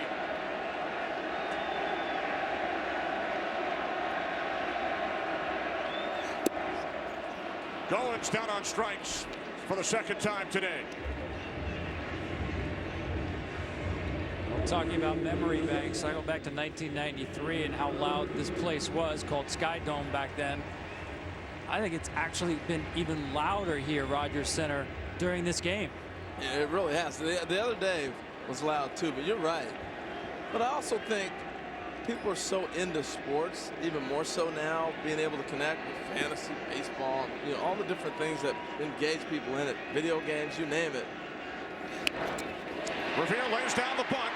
Barehanded by Beltran. What a play. Wow. And what a bunt, what a play. And had to challenge him. Absolutely, but the play was all made by the anticipation of Adrian Beltre, expecting this bunt to be toward his way. The first step quickness, actually reading the hands on the bat before the ball even hit the bat. He made this look easy. Look how close he is. Watch the movement coming in on the bunt. As you said, Harold, it's not a bad bunt, but look how close he is to field that baseball and the money throw to first. And the one thing I know, look at his right hand. He's got rosin in there, so this ball's going to stick. He was anticipating that bunt coming from one of those 2 guys. Either Goins or Revere. He knew they were going to have to challenge it. Donaldson 0 for 2. I don't think I've ever seen a defenseman, a third baseman, have rosin or dirt in his hand because he wants to make sure that ball's not going to spin out of it. Beltre playing through pain, did not play in game 2 or 3. John Gibbons, the Blue Jays skipper, when we asked him about Beltre prior to the game, he said he's the heart and soul of their team. Well, and you can tell being around him, the attitude, way he carries himself. Well, he's doing much better, clearly moving much freer. Rangers did run an MRI on him, really didn't see anything in there, just back spasms.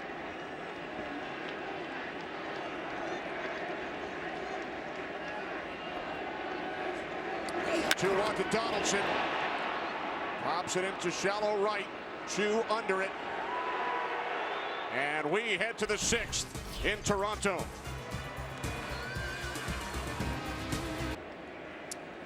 We take you back to our Mate Pack trivia question. Youngest starting pitcher to win a postseason series clinching game.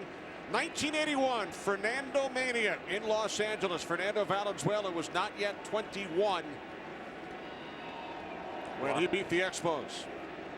Canada connection there. I was going to guess Brett Saberhagen, 85. but wrong.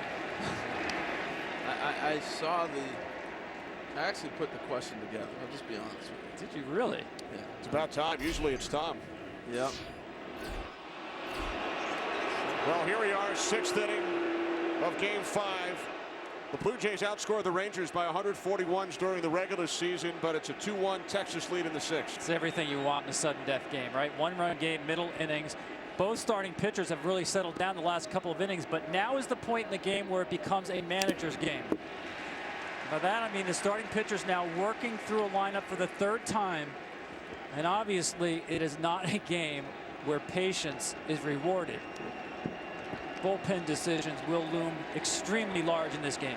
Well, especially when you start looking at Stroman's pitch count. He's at 87, and we are just into the 6th. The 0-2 to Beltre, got him. 3rd consecutive strikeout for Marcus Stroman. And he's in that great groove, and the only thing that concerns you right now is the pitch count.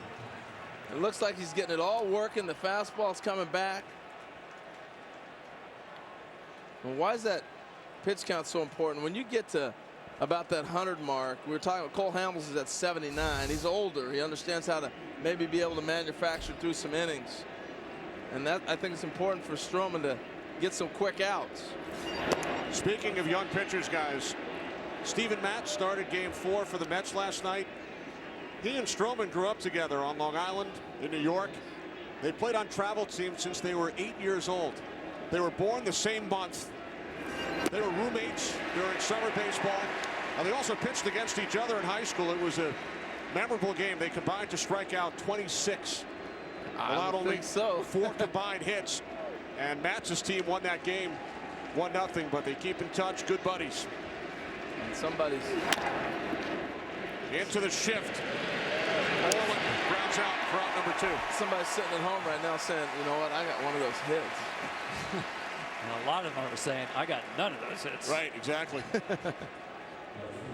Official caps, hoodies, jackets, and more. Celebrate with your favorite team at the MLB.com shop. Stroman's dad, by the way, a police detective in New York. His dad, Earl. Hamilton, deep left center. Bounces off the wall. Hamilton in at second with a 2-out double. I was 1 at-bat short with Josh. You can see it starting to come on, and when he gets it going, he's a lot like other guys that get hot. First pitch. This is the first time he's actually showed signs of shooting the ball the other way.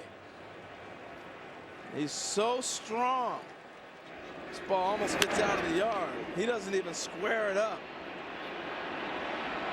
You think his personal story is amazing. This year just continued the odyssey. It's a crazy year he has had. Returning to the Rangers.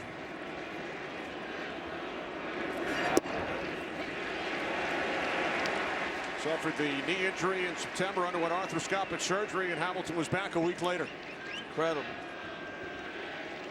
Pinch hit, and then came back and played 13 days later, started and played 9 innings.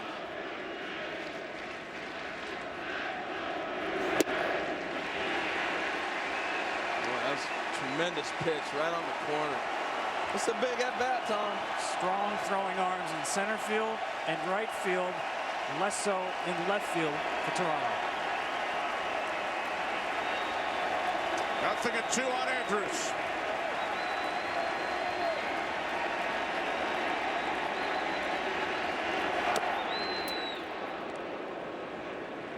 Wow. What a catch by Russell Martin. This ball missed by about 3 feet. Look where he's set up at. Look where it starts, and it just runs. Remember, he's anticipating this ball coming back to the plate, and it didn't. Great reactions, tremendous catch.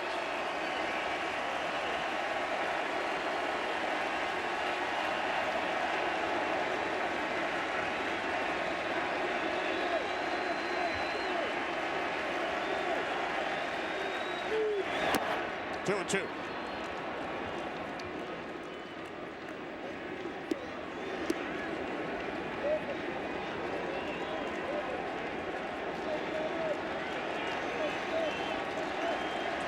Hamilton takes his lead off second. Texas Rangers with a 2-1 lead, top of the 6th.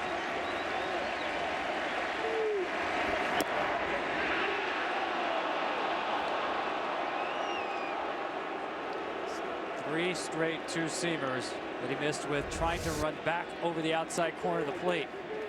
It's not the same comeback movement.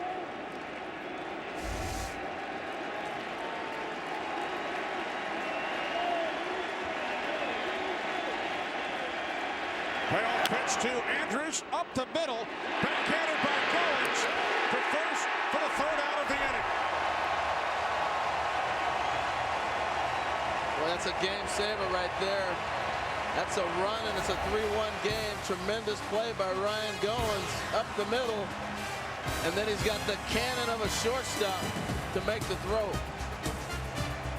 Got a great one going here. Make sure you don't go anywhere. 2-1.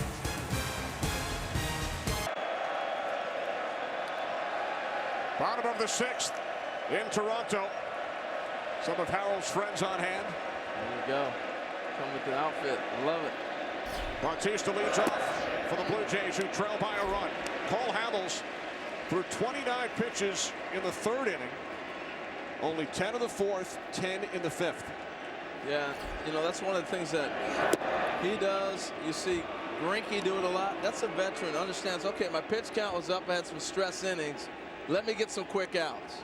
And how you do that is you put the ball in a place and that they're going to make contact. Keep them in the park. He had to try to strike out guys early.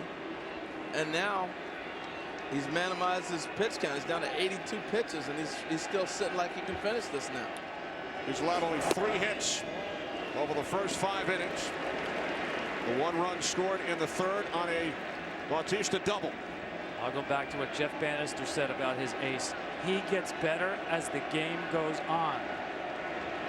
First 3 innings, 258 batting average. Middle 3, 230. And last 3, 186. The numbers back up the manager. Today, he has retired the last 7 batters he has faced.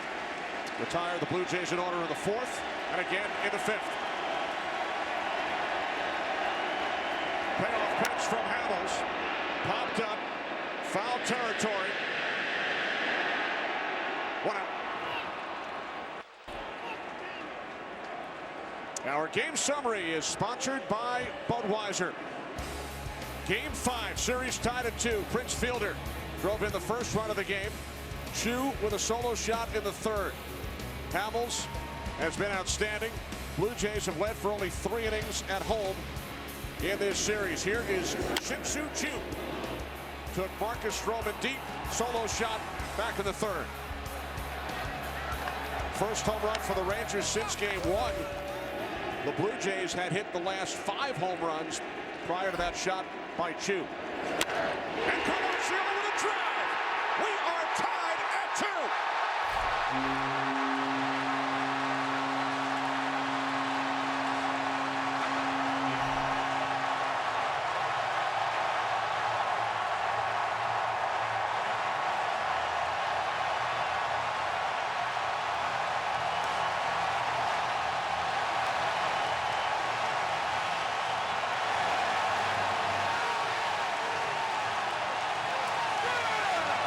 Floated around inside 1 too many times. On 2-2, they were going to go in on Bautista, and Cole shook him up and went away, and then he got him pop up 3-2. First pitch inside, and he smoked it. Mr. Encarnacion.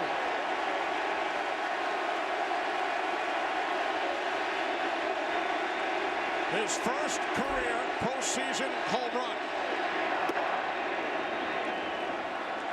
And I loved his reaction after the home run. He knew it was gone the minute he touched it off. Woo! He's hit 268 home runs during the regular season. Had never played in the postseason prior to this series. Earlier in the game, I said Hamels had not left the ball over the middle of the plate. He did right there. First pitch fastball.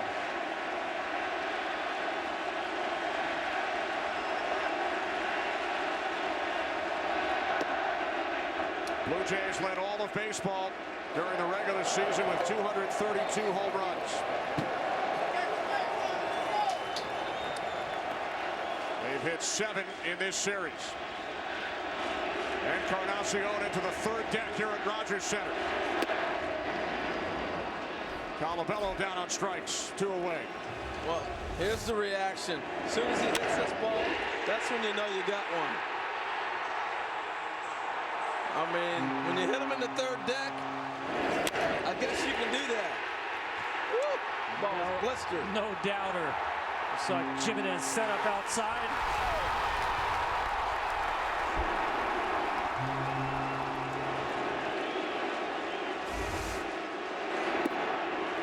Tell you what, I'm impressed with those. Cole Hamels came back and he went soft and soft. Colabello, you know you want to go back to back on him, right?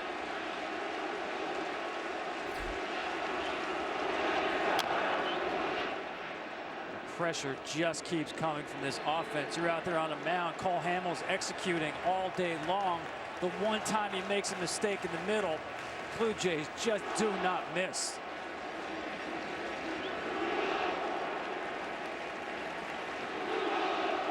I think this is the most difficult offense in the American League to navigate through. Because they don't strike out. There's power. A lot of teams have some thunder, but there's strikeouts in that thunder. There's ways to get out. These guys don't strike out much, and that makes it even more difficult.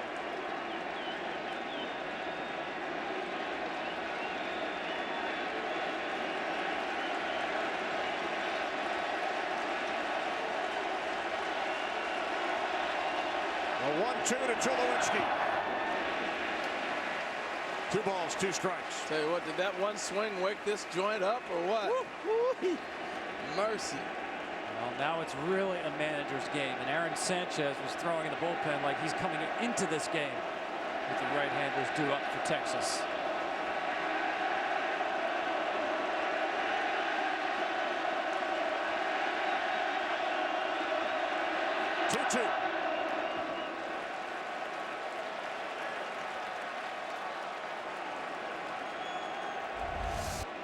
Edwin Encarnacion ties the game at 2 here in the 6th. Yeah, everybody knew it. Hamels knew it. Encarnacion knew it. We knew it.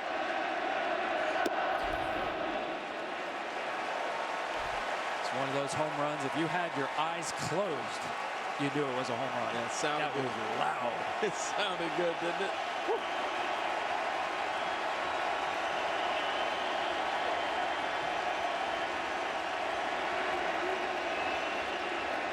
Payoff pitch to Tulowitzki. Strikes out for the 2nd time today. But the Blue Jays have tied game 5 as Encarnacion takes Hamels deep in the 6th. We head to the 7th in Toronto, tied at 2.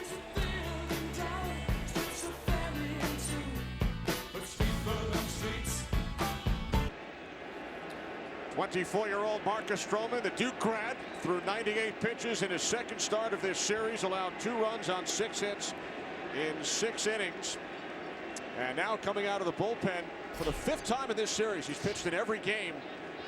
Began the season in the Blue Jays rotation, made 11 starts. The right-hander Aaron Sanchez. Love his arm. You talk about nice and easy fluid motion, and boom, boom, jumps on it. 96, 97. Look at that, 98. And what I mean by easy motion, if you were throwing the ball real easy, it would come slow at you. He just has a nice, easy, and then boom, jumps on you. Odor 1 for 2. 2 right-handed hitters behind him. Big splits on Sanchez. Has allowed 9 home runs to left-handed hitters, none to right-handers. But just in the last few weeks of the season, he has added a cut fastball to go at that hard sinker. A 1-1.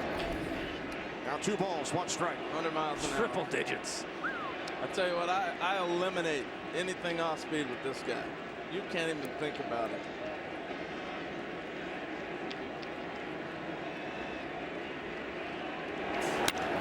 Odor with a base hit into left field. So the Rangers have the leadoff man on in the 7th in a tie game.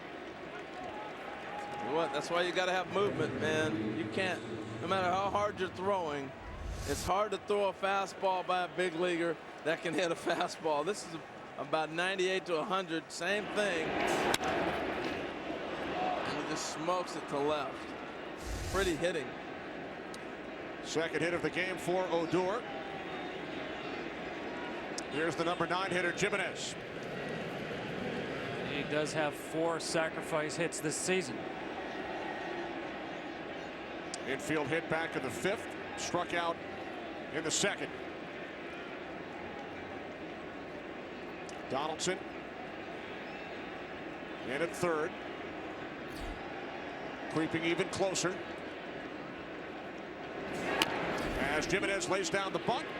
Sanchez to first, so Jimenez does his job, moves Odor to 2nd. Rangers have a runner in scoring position. How about this play by Ryan Goins? Look at his position.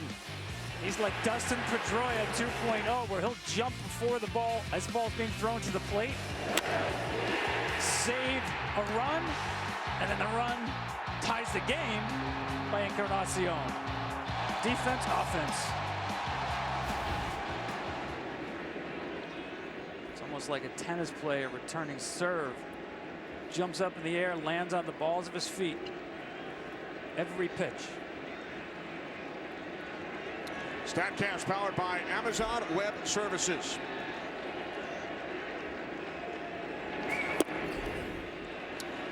Ball 1-2 to Shields. Rangers 0 for 4 today with runners in scoring position. Well, because of the Shields' speed and Odor's speed, you force the middle infielders to pinch a little bit, and it opens up a ground ball to shoot through.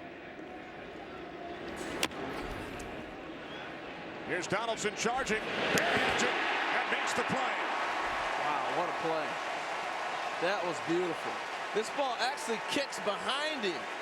What's the dexterity and ability to adjust? This ball's going to bounce. It's going to kick back on him. He reaches back, gets it, and continues on one throw with a full hand and guns him out. Wow. This is a big play. That ball kicked back on him, and he made a great adjustment. Full speed on the run. I mean, that's impressive. Another tremendous defensive play. So now Odor is at 3rd with 2 outs. Chu at the plate. Took Stroman deep in the 3rd. 0 for 3 lifetime against Sanchez.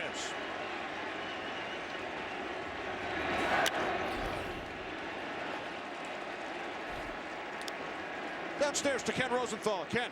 Guys, the Blue Jays were very disappointed in their defense the first 2 games here. They thought it really cost them, and that's been uncharacteristic of them since the Tulo trade. Their defense has gotten much better, and what we've seen today is much more along the lines of what was going on since July 31st. And let's remember, too, no left-handed reliever available for John Gibbons. David Price, not available.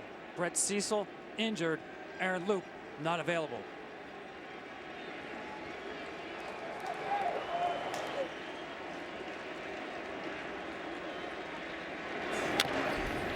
Fouled off to the right side, 1 and 2. Yeah, that's a great point, Tom, because now you would probably have seen a left-hander with the 2 lefties coming up. You got Chu and then Prince Fielder back to back.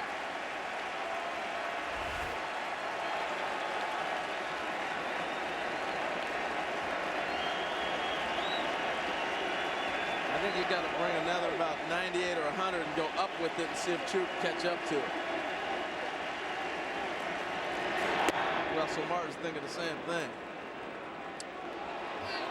Look at this. Ball's dead. Dead ball. The ball actually hit Chu's bat as Martin went to throw it back to the pitcher. Well, why is it dead? Why is it dead? That ball's alive. Well, Dale Scott signaled immediately. That ball's alive.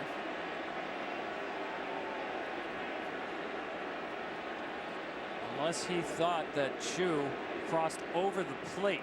No, what Chu was doing, just getting ready. He's just getting ready to hit again. He's just standing there getting ready to hit. Watch this. He's getting himself ready to hit. And that's just a throwback and a hit the bat. That's not Chu's fault. That is not interference. That's the same motion. He does that every at bat.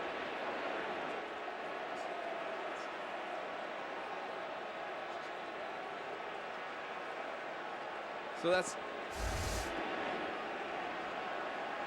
Now remember, Jeff Bannister's a catcher, and he's going to call him in. I'm telling you, that's. And the other part about this, the run score. Odor came in and touched the plate. That's so important because if they come back and rule that ball's live, then that run has to count. Well, Dale Scott called it so quickly. My first reaction was that Chu did step across the plate, but clearly he did not. He was in his normal finish position. This is a tough one right here.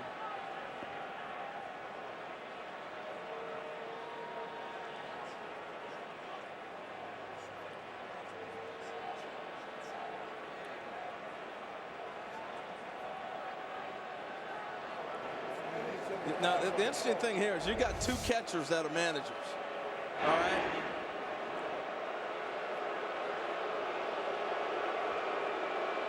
And this is.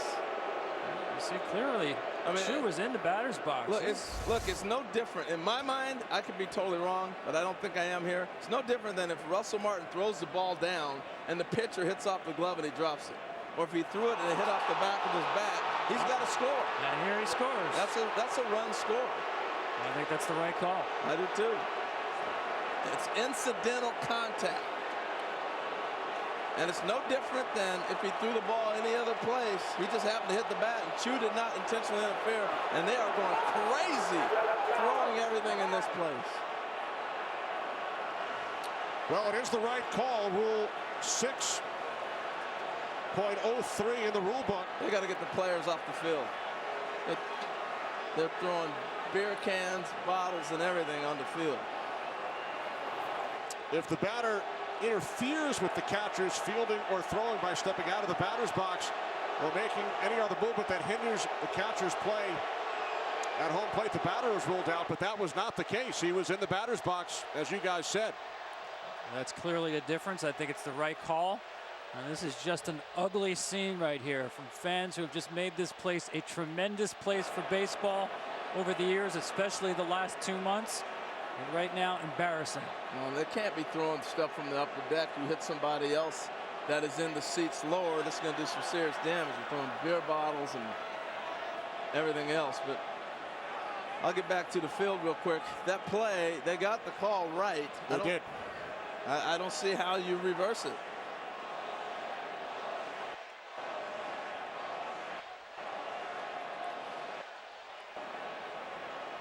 It is not a reviewable play. It's a can't go to judgment call. replay. It's a judgment call, and the umpires all got together, all 6 of them. Dale Scott, the crew chief. John Gibbons looking for an explanation. Well, the only way I can go back and explain it is the throw is made. So once that ball leaves Russell Martin's hand, that is a throw. And if it hits an object, it hits an object. If he throws, he's going to make a throw. He throws the ball, it's released. And if it hits an object, what if that ball's dropped by Sanchez and the runner comes in? It's the same thing that an umpire has to look at. It's just an unfortunate deal, but that's what happened. I don't think Chu had any intent. He's just getting ready to hit. He's pulling his sleeve up and the ball hit him. You can see his reaction. Very strange play. You saw Martin really did not get out of his crouch to throw that ball back. Now I want to go back to the point of the rule too. With replay and everything else, we've watched when they place runners, right? The importance of Rougned Odor going in and touching home plate awards him home plate. If he does not go home, you can't award him home. But since he touched it, that is the reward that he should get, or award that he gets for that. It goes back to the Chase Utley play. A lot of people wondered, why was Chase Utley allowed to be at second base? And now somebody's been ejected from the Blue Jays dugout. I mean, they got to get their players on the field focused in too. I think it might be David Price at the top of the steps, but bottom line is they got the call right. That's Brett Cecil right there. I'm not sure he was the one who was ejected, but he certainly is carrying on as if he were. Cecil not on the active roster. So they didn't lose much that time. So for the torn calf, back in game 2. So why don't you read that rule again? Well, first, the public address announcer has requested that fans refrain from throwing objects onto the field. And now they're throwing more. And folks, some of these bottles are coming from the upper deck. You got to remove very the players. Big ballpark, cans as well. You got to take extremely the players. dangerous. Take the players off the field. They need a timeout. Take the players off the field. Well, rule 6.03 that you're referring to, Harold, if the batter interferes with the catcher, the plate umpire shall call interference. The batter is out and the ball is dead. No player may advance on such interference, but as we saw on the replays, that was not the case. Well, I always look at, is this normal movement? And he just got himself ready. He's still in the box getting ready to hit. I still think the key to this play is Rougned Odor comes across and scores. Think about a Major League Baseball season and how many times a catcher throws the ball back to the pitcher. And in this case, it sends home the tie-breaking run, the 7th inning of a sudden death game. Now, what they're going to do right now is they're going to go back and actually review it. I guess the umpires have that option to do it. They've been asked. It's too important of a game, I guess, not to, but they'll call back. Unless they would like to confirm where Odor was. True. Down the base path. But I think this is the right move to do. There's too much at stake in a 2-2 game in the 7th and a game 5 to not make sure you're 100% correct. Let's watch Odor. Time is never called. That's the other thing. But since you two didn't call time. No, by the time Dale Scott had called time, Odor was already on his way to the plate. Right. Now this play, this type of play is not listed as far as plays that are subject to review. However, as we said, they could be looking at where exactly Odor was. Well, I think the enormity of the situation calls for them to go ahead and make the call. There's no problem when they make the call back. For those that don't know, you call back to Chelsea, New York. The supervisors are there watching the games where replays are done from. You get a person who's not emotionally attached to the game right now to give you their perspective, and I think that's very important. That's Dale Scott, the crew chief, on the right. Well, if they reverse the call, we're going to be here another 30 minutes with Jeff Bannister arguing. But my point here in the beginning was you got two managers that are catchers.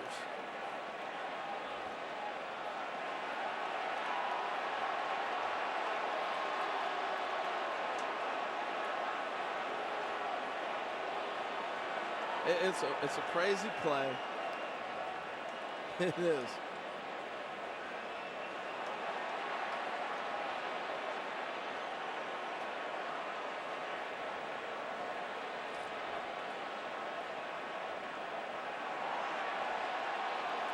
Now another element could be the fact that Dale Scott waved his arms so soon and ruled no play. It was two. He was already scoring. He seemed to be responding to the movements of the pitcher, Sanchez, who right away said, hey, ball hit his bat. Then you got the timeout, dead ball, and Odor was already on his way to the plate. So he's going to go and explain to Mr. Gibbons what's going on, too.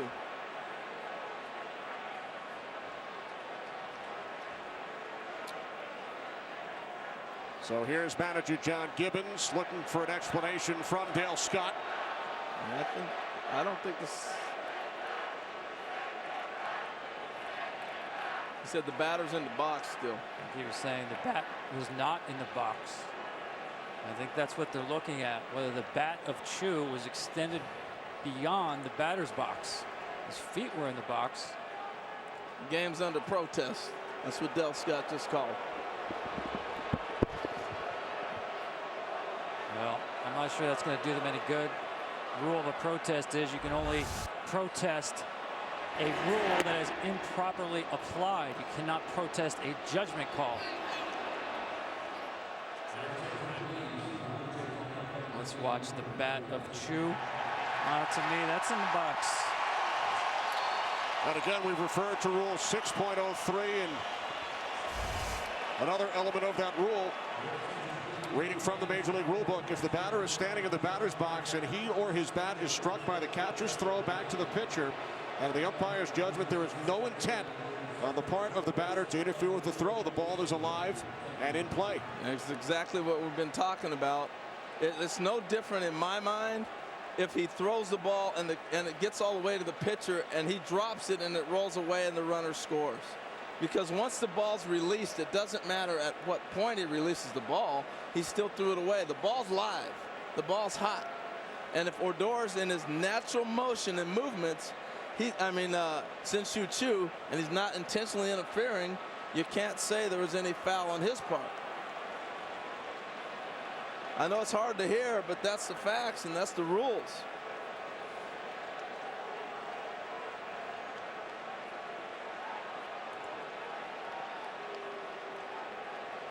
They're trying to figure out who was thrown out of the game.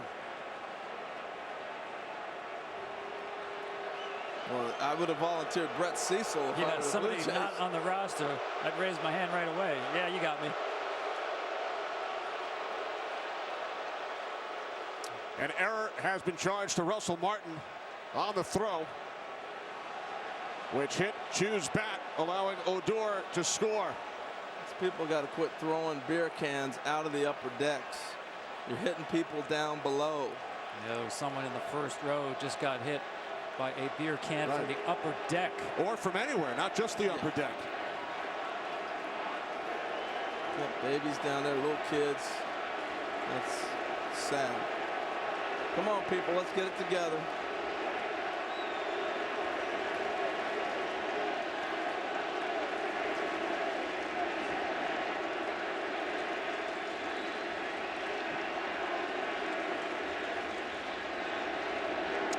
All right, here we go. Finally back to live action as Chu fouls off the next pitch from Sanchez following an 18-minute delay.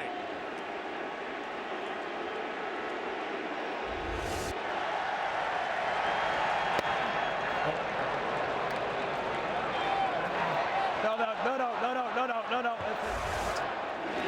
Well, that was the initial ruling from Scott. Chu strikes out.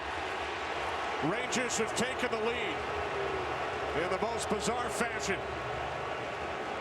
7th inning stretch time. They're already standing in Toronto.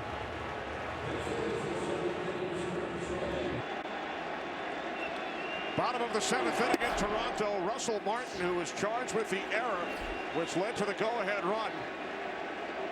Martin leads off against Hamels, with the Rangers leading 3-2. Jeff Bannister will start this inning with his bullpen getting warm after that lengthy delay for his starting pitcher, Cole Hamels. The delay was 18 minutes after Martin's throw back to the mound hit the bat of Chu. There's Stubbs in center, replacing DeShields. Broken back grounder. Andrews could not handle it.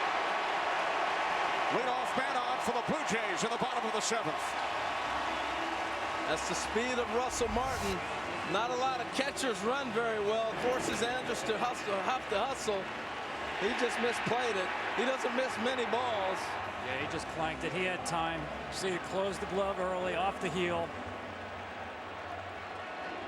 Late innings, postseason elimination game. Tension builds.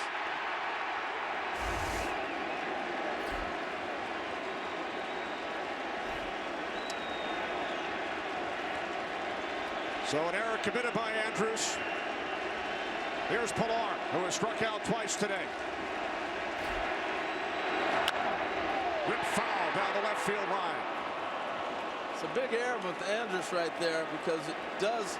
You had Cole Hamels in a nice little roll. He came right back after the delay.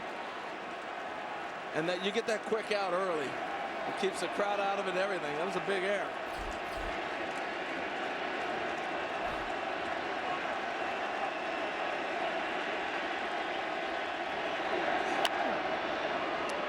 Nothing and 2 on Pilar.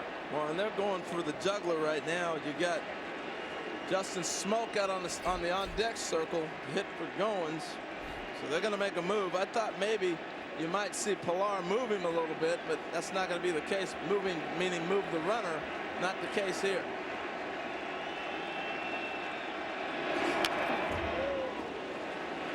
Good rips. I tell you, there's a lot of guys that have really played well, and their stock has gone through the roof. Nobody more than this guy. He's been so impressive. Yeah, I agree, and that's why from the get-go, that's why he swings the bat. Toronto doesn't really play to manufacture runs, but he's been one of their hotter sticks in the lineup.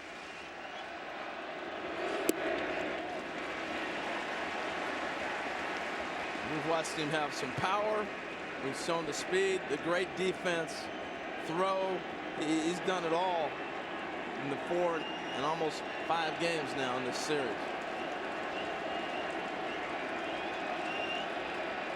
The 106th pitch from Cole Hamels. Well, I think Cole Hamels gets through this as much as he can this inning, and then that's all we're going to see from him. This is going to be a bullpen game the rest of the way out. Well, he's got Pilar in swing mode right now. He's been pounding that cutter in. I'm very surprised if Hamels shows him anything in the zone. The left-hander Jake Diekman and the right-hander Sam Dyson in the Texas pen. On the ground to the right side. Oh, everybody's safe.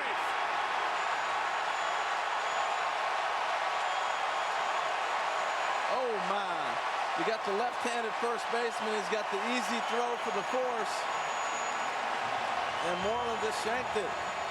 Once again, tension, late innings, postseason elimination game, nothing routine. Well, and what happens here, it allows them to bring Goins back out here to bunt. Andrus almost came up with it, but now you take Justin Smoke back. Look at Russell Martin take the lane out right there, and that's what takes away a little bit of the angle to throw, and that causes a little bit of a shank, but I think he had already gripped the ball poorly before Russell Martin made his turn.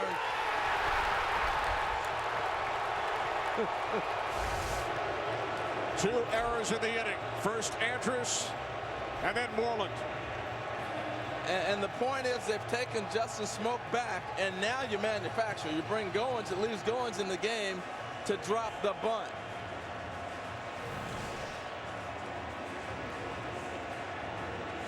Set up nicely for Toronto, as you said. Goins for a bunt, and Revere, their best contact hitter, behind him. It'd be interesting to see how they try to use a bullpen, because they got Dykeman up. You want him to pitch to Revere if you get to that point. And you have Dyson as well, but then you go to all the right-handed hitters.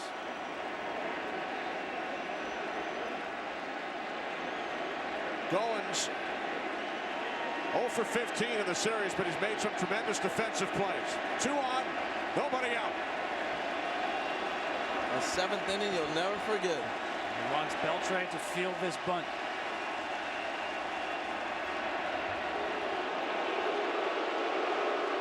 And that's all just to see if Goins is squaring around.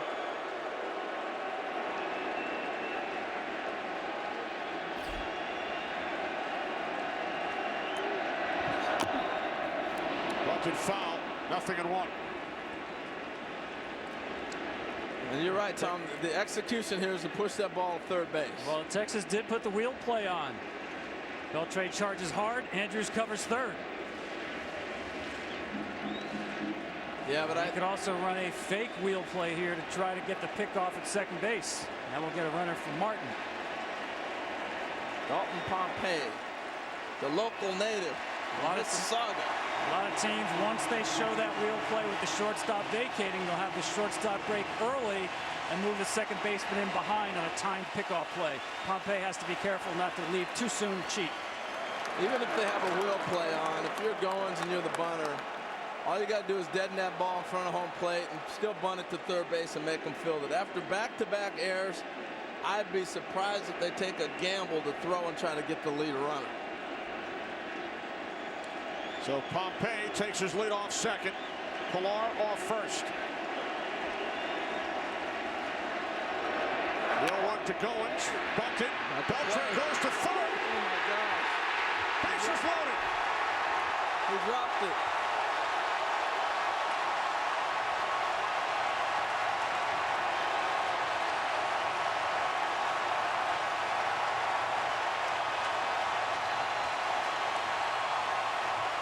Wow.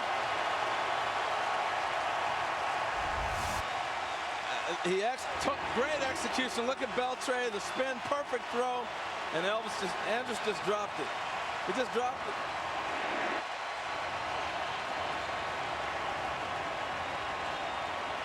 Three outs. Texas had all 3 outs in this inning in hand. They sit here with none, and the bases loaded.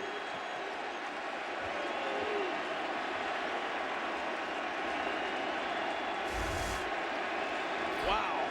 3 errors in the inning. Andrus has committed 2.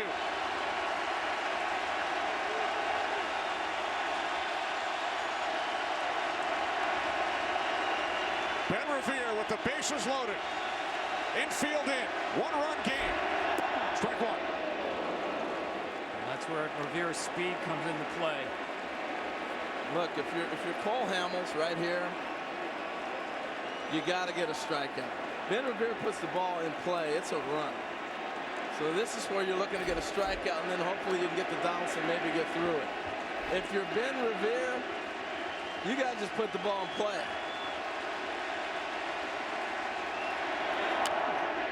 Bounce to the right side. Throw comes home. Out at the plate is Pompey. You know you're not going to double him up. Now, Bannister's going to say he came out of the lane. He's looking for a double play on the slide from Pompey. And with all the catcher rules protecting the catcher, you're going to see the play. Jimenez comes up. He's got a force. But I think Pompey's in the right. You got to take him out. He's still on the plate. He's engaged to the plate. You got to take him out. I thought it was a clean play. He wants the umpires, Jeff Bannister does, to take a look at this play. It's a clean slide.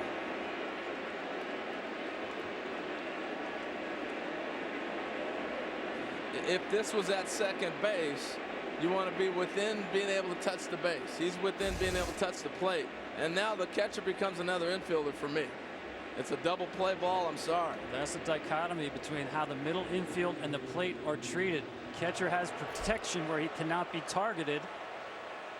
Middle infielders do not, as long as that runner is within arm's length of the base. Can you imagine if they call a double play here? Woo! A wild 7th inning. Go-ahead run scores in the top half on a play that most people here at Rogers Center have never seen before. And now in the bottom half of the inning, 3 errors committed by the Texas Rangers. You know, again, we got two former catchers managing. And looking at Gibbons' reaction in the dugout, I think he was kind of like, we may not get this call our direction.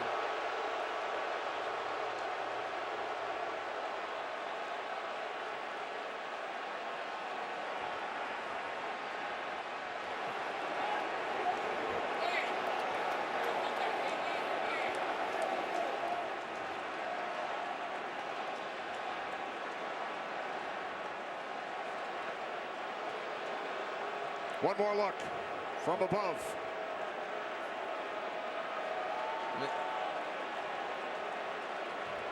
He's got to take him out. I think they're going to, this call's going to stay where it's at. And so are we. And I know you are at home. When we come back, bases loaded, 1 out, Donaldson to the plate. Okay, we have an explanation for that crazy play in the top of the inning. It is as Kenny Albert said. According to Rule 603A, if the batter is standing in the batter's box and he or his bat is struck by the catcher's throw back to the pitcher, and in the umpire's judgment there is no intent on the part of the batter to interfere with the throw, then the ball is alive and in play. Now, people wondering, why was there a review there? There's an explanation for that as well. The umpires on the field called for a crew chief review of a rules check that was prior to the protest from John Gibbons.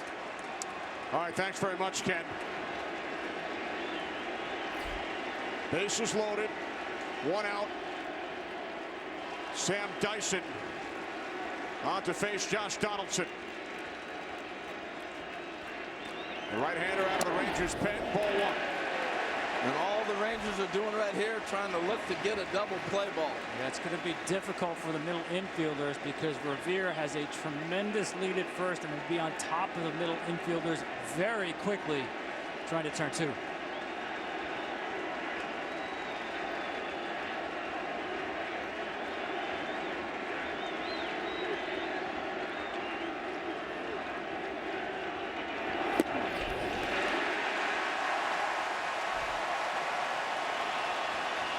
Well, these are the moments that you look for if you're Josh Donaldson.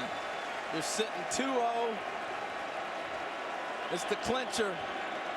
Texas has had a bad inning, and they got to come to you right now. 3 errors in the inning committed by the Rangers. And now time is called by the home plate umpire, Dale Scott. Dale Scott's had a tough inning, but he's got the calls right. He really has. The slide right there and the ball off the bat.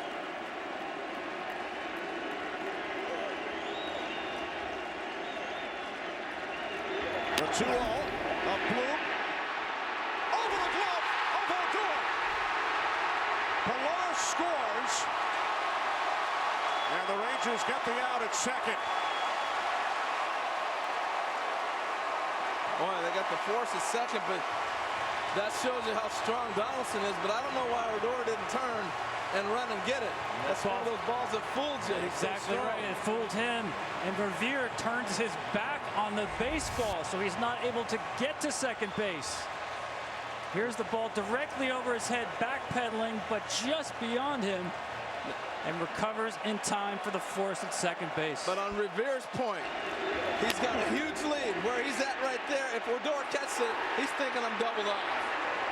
That's why he's going back, because that's a ball you think he's going to catch. Oh, what next?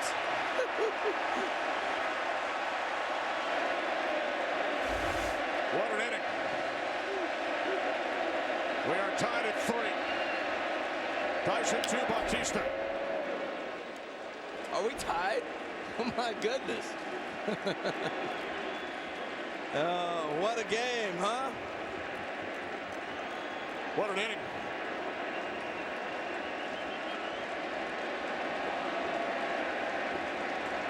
The 7th inning to this point has taken 40 minutes. Incredible. Runners on the corners, 2 outs. If you look at the Rangers, they've had 5 outs in this inning already. Got the one at the plate, got the one at second. They've had 6 basically. They kicked 3. And the scoreboard only says 2. Donaldson driving in the tying run on a fielder's choice. After the Rangers took the lead in bizarre fashion in the top half. The 1-1 from Dyson. Bautista with a drive. Deep left field. No doubt about it.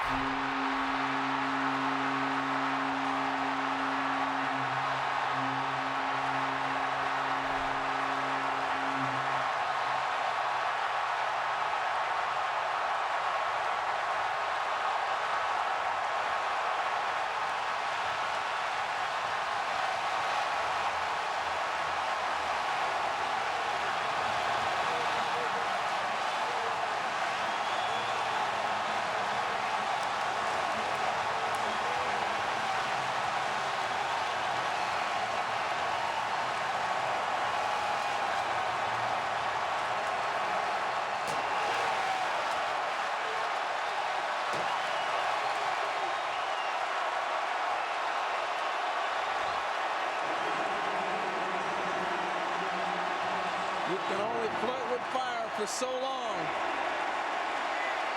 and it's going to burn you.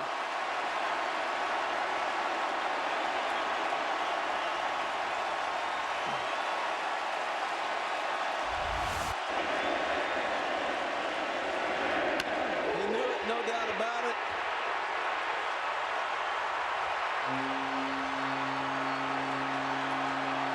There's all kinds of stuff going on. Encarnacion and Dyson are having words. It looked like Encarnacion was trying to, which is ridiculous. well, he was waiting to the crowd to stop throwing things, and then Dyson came in from the mound. Well, Dyson was in no mood for anything after not just the home run, but Bautista admiring the blast. Admired the blast the whole time, but also this has just been a crazy half inning. Emotions are at the all-time high. But as I was watching this, the first thing, look, everybody's calling for Bautista to come out for a curtain call. So if you're Dyson, that's what you're seeing. Bautista is trying to tell the fans, quit throwing things on the field. Encarnacion, I mean. As we saw from other Blue Jays earlier, he's trying to get the crowd to calm down. Quit throwing stuff. That's what he's doing. Calm down. Because the game has already been delayed. That's why you kept seeing so many replays. And there's Dyson. He took exception. He did not realize what Encarnacion was doing as far as calming down the crowd. Yeah, it looks to him like he's saying, yes, more, more. And that's not what he's doing. Look, what you did not see is there are people running on the field in the outfield. There's beer cans chucked everywhere. They've got bottles. I mean, they've got baskets of garbage in the right field corner that the grounds crew's picking up. This is the scene that's going on that Encarnacion was telling people, calm down.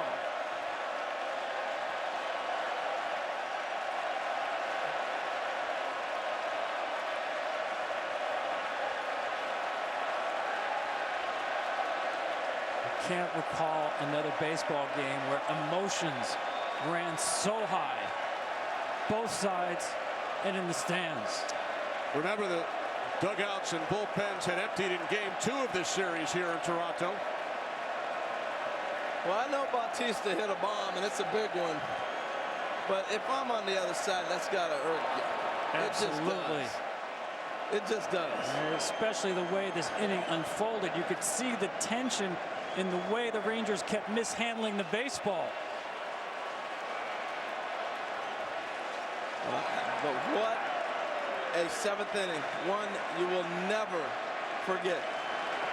You'll be talking about where you were when it happened. Top of the 7th, the Rangers took a 3-2 lead. And the Rangers are asking for somebody to be thrown out of the stands. And that's the exception that you're seeing. Let's head down to the field. Check in again with Ken Rosenthal. Ken. Guys, right before that melee started, or near melee, the Rangers were gesturing toward that very area. Jeff Bannister, very animated. A fan must have done something. They want a fan from that area ejected, if not more than one fan. And we've seen more police presence now around the perimeter field, moving into the bullpen of the Texas Rangers. And there's Jeff Bannister pointing out someone he once identified to security officials.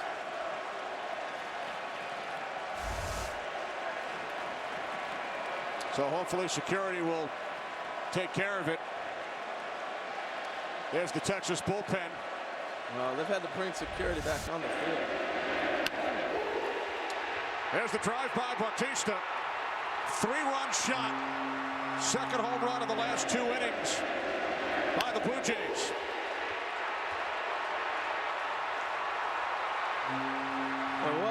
What in a crazy half.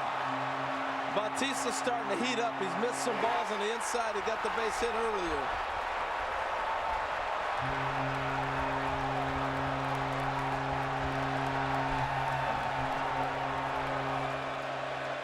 Watch Russell Martin right here. Yes. Russell Martin, who committed the error, the throw which hit off the bat of Chu. Martin was pinch run for earlier in this inning. I really think they should just take the players off the field for a minute and calm this place down. It's been out of control. And the only way you get that control back is you call timeout and they make an announcement. It's not a safe environment to have players on the field right now. Not when people are chucking beer cans from the third deck. Now let's go back to baseball real quick. It starts with this error right here. That's one out. Then here's the second out. The bad throw by Moreland. The short hop to Andrus, can't handle it. And then they get the bunt play. The right bunt play on. Get the throw, clanks it. And now you sit bases loaded with no outs. 3 routine plays. There's Cole Hamels, the Rangers starter. Encarnacion homered way back in the 6th inning. Way back, about an hour ago. Man alive. That tied the game at 2. And then a 7th inning that we will never forget. Well, you got Encarnacion hit a home run. You got Donaldson with a bloop, and you got Bautista with a 3-run homer. When that happens for the Jays, that's hard to beat.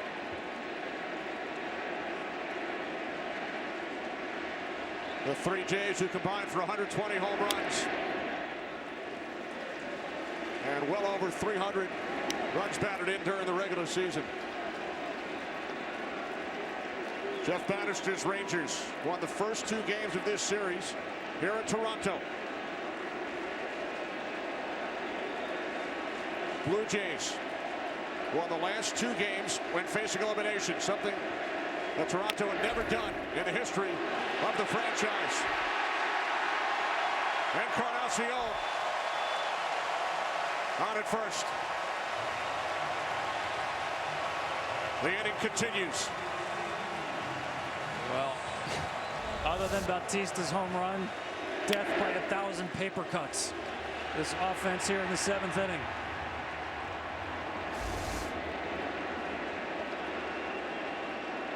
Man.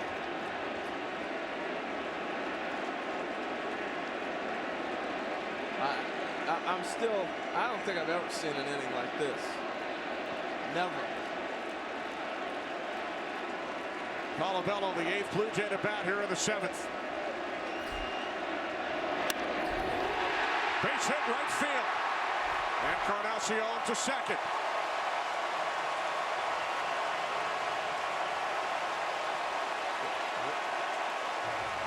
What an inning that the Blue Jays have had to come back from. Think about the emotional roller coaster they were on.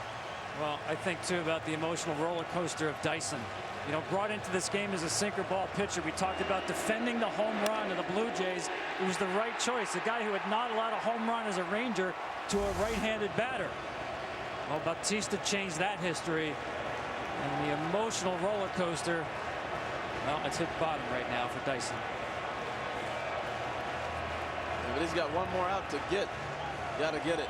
I tell you what, the Blue Jays, though, to fight back the way they did, the emotional roller coaster that Russell Martin went through, you throw a ball back, you'll never see that in a million throws back to the pitcher. Hits the bat and ricochets off. And the play was called correctly. And for them to come back and be able to put these points on the board and take the lead in this crazy half inning, this crazy inning, I should say, it's amazing. Sam Dyson, a former Blue Jay, pitched in 2 games for Toronto back in 2012. Got into it with his former teammate Encarnacion earlier, following the Bautista home run. Funny thing is, he and Marcus Stroman played double-A ball together, and he actually taught Stroman his sinker. Wow. Tulowitzki 0 for 3. 2 on, 2 out.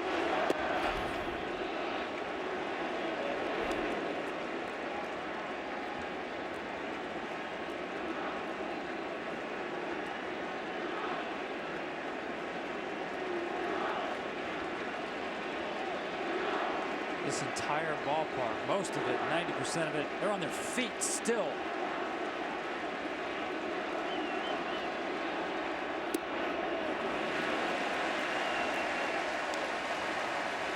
As crazy as this inning has been, They were one pitch away from getting out of it even after 3 errors. So you've got to give the Blue Jays some credit. You make that many mistakes and an opportunity for an offense to get going like this, you're going to get burned. But somebody had to deliver. And they came up with some big hits to do it.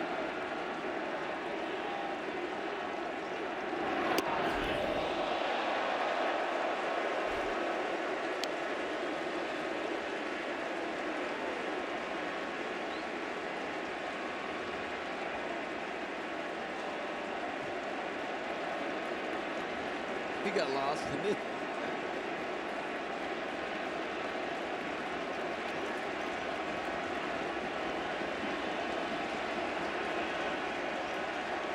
The 3-1 from Dyson. Popped up. Foul territory. A 53-minute inning finally comes to an end. Hamels knocked out of the game. A crazy play in the top half. The throw from Martin hits the bat of Chu. Odor scores. Rangers took a 3-2 lead. But then after 3 Texas errors, Bautista goes deep, and now the dugouts have emptied again. This thing's not close to being over. You know, after the pop-up to Tulowitzki, Dyson came up from behind him and just gave him one of those gestures like, hey, just a friendly gesture. I thought Tulo took exception to it. Yeah, I don't know. I just think that the emotions that Dyson has gone through in this inning have boiled over. The frustration apparent in the exchange between Dyson and Tulowitzki is what Here's what happened. both Dyson benches just gave him back on the a field. little tap, said, hey, man, it's over. And he's like, why are you touching me? And the next thing you know, it goes to another level.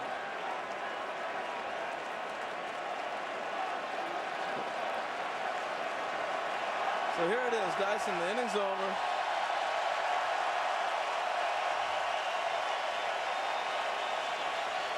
And Tulo's like, hey, man, we're fighting against each other. I'm not your pal right now. What an inning. What a game. What a series. Finally, the 8th inning. Prince Fielder leads off for the Rangers, who now trail by 3. Justin Smoke now at first base for the Jays.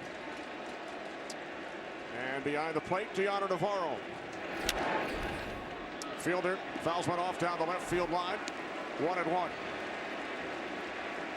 Following a 53-minute 7th inning. Bottom of the inning took 30. So Sanchez back on the mound after a long delay. We've seen the dugouts empty twice. One of the craziest plays you'll ever see in the top of the 7th, and then that man, Jose Bautista, went deep off Sam Dyson, giving the Jays a 6-3 lead, and now Fielder leads off the 8th with a base hit to left field. Well, a tremendous day of postseason action continues next here on FS1 with another winner-take-all Game 5. It's the Astros and the Royals with a trip to the ALCS on the line. And then tomorrow, Game 5 from Dodger Stadium, Mets and Dodgers on TBS. You never know what's going to happen. Wow. This is the first ever winner-take-all game played here at Rogers Center. Blue Jays got an ALCS Game 7 against Kansas City back in '85 at Exhibition Stadium. For the Rangers, it's their 3rd winner-take-all game in a series. They split the previous 2. Well, don't forget, too, chances to clinch series in the postseason. Texas franchise 4-8. And they were 3 routine plays away from being six outs away from the ALCS. They committed 3 errors in the bottom of the 7th inning. Beltre up the middle, diving stop by Goins. Tulowitzki the turn, and the throw gets away from Smoke. Tulo does that spin a lot. What a play by Goins. The difference with Tulo spinning and the play you saw in New York with Tejada and Utley is you got Prince Fielder running. So watch Tulo get this. He knows who's running, and by the time he gets his feet turned around, he's not going to get hit. Boy, another beautiful play by Goins. Such great first step quickness, the range. Turn a hit into an out. A lot of folks talk about he deserves a Gold Glove at second base in the American League. We've seen a lot of it. He's flashing the leather. But watch Tulo here when he pirouettes. He's set. Prince isn't even in the picture. So now Beltre on it first with 1 out. Moreland 0 for 13 in the series. You know how big that play was? We're looking at first and second. No outs, and you're going to a couple guys that got some thunder coming up in Moreland and Josh Hamilton. As potential tying runs. Now Sanchez, the sinker ball pitcher, 1 pitch away from getting off the field.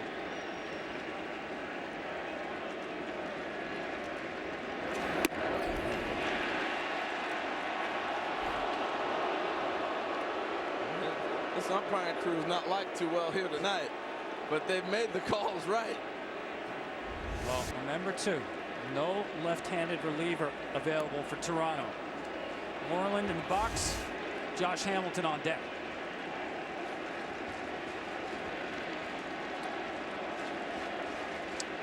There's David Price. Brett Cecil to his right, injured earlier in the series.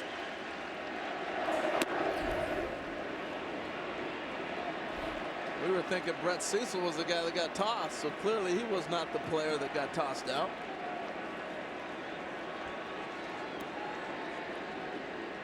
He's enjoying the scene. The calf muscle kept him on. He got hurt on a ground ball, on a rundown actually, so he was defending.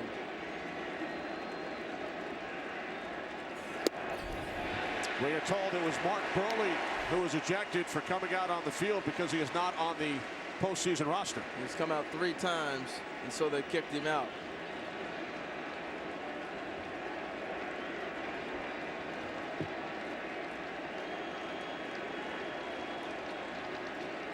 The 3-1 to Moreland. Missing away, first and second for the Rangers with 1 out here in the 8th. Today's telecast is sponsored by the Quesarito and Volcano Quesarito big boxes. Grab them at Taco Bell. By Cricket Wireless, something to smile about. And by Esurance, the official sponsor of Major League Baseball. John Gibbons out to the mound. Closing time comes early. That will be all for Aaron Sanchez. 20-year-old Roberto Osuna. 20 saves during the regular season, comes on with 1 out in the 8th.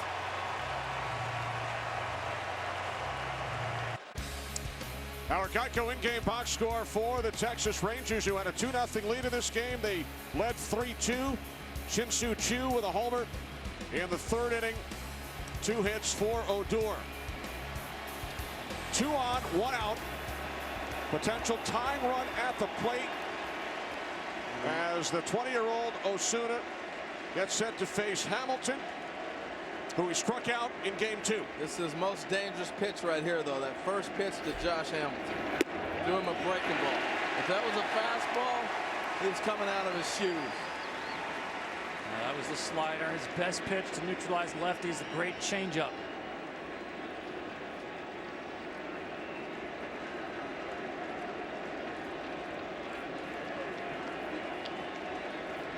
Hamilton doubled his last time up.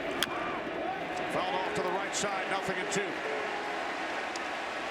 Osuna, 1 of his 20 saves this season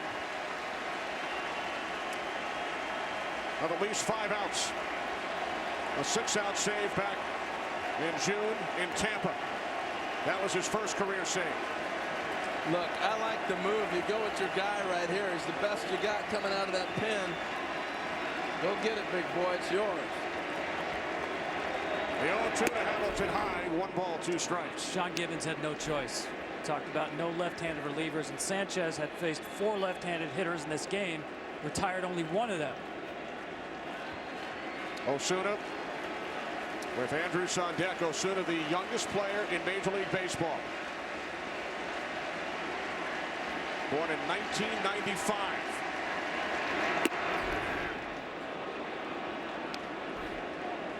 Well, this kid's got a loose arm bringing it. This is the time of year, I mean, if this was back Mariano Rivera, you think he isn't coming in right now? Shut this down for your club. You go get your guy. 2 show fastballs. See if he goes back soft right here.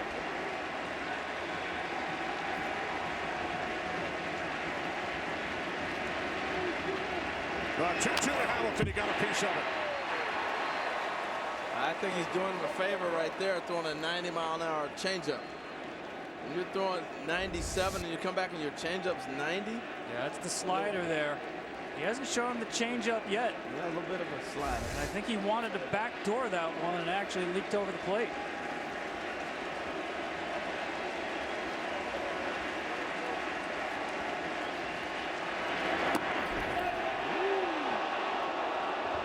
I tell you what, for a tough game, Del Scott's been on his game.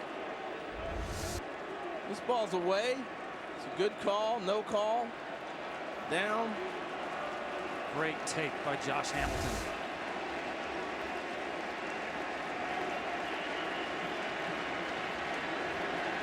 Payoff pitch from Osuna. Got it. That was beautiful. Here it is. Power against power. Let's go back and take a look at how he was able to put away Josh Hamilton right there. Young man comes in out of the pin. He gets a little slider right there. Comes back with another breaking ball. Right here, you're wasting pitches. Up and away. Another one up. And then he's going to come back with this slider right there. Fastball down. That's the one he wanted it. And then he said, here it is. I'm coming after you. Power against power. Let's reach back and go get it. Wow. Osuna strikes out Hamilton for the second time in this series. Here's Andrus with 2 outs. He's 0 for 2 against Osuna in the ALDS.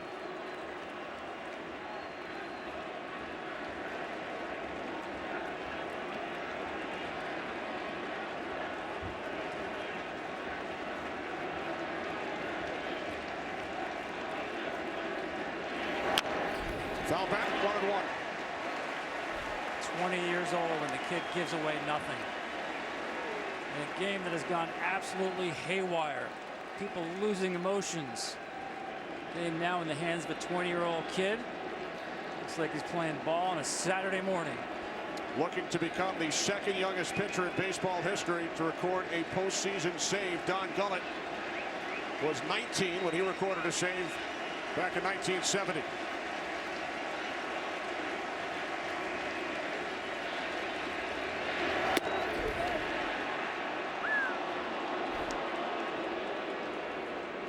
Every pitch with a purpose.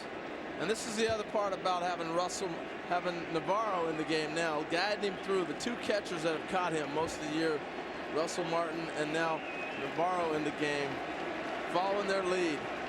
Never shaking off, going with what they feel that he should throw. A 2-1. 2 balls, 2 strikes. Elvis Andrus at the plate, 2 outs, top of the 8th inning. Rangers took a 3-2 lead at the top of the 7th on a wild play, and then the Blue Jays would answer, playing the game under protest with 4 in the bottom of the 7th.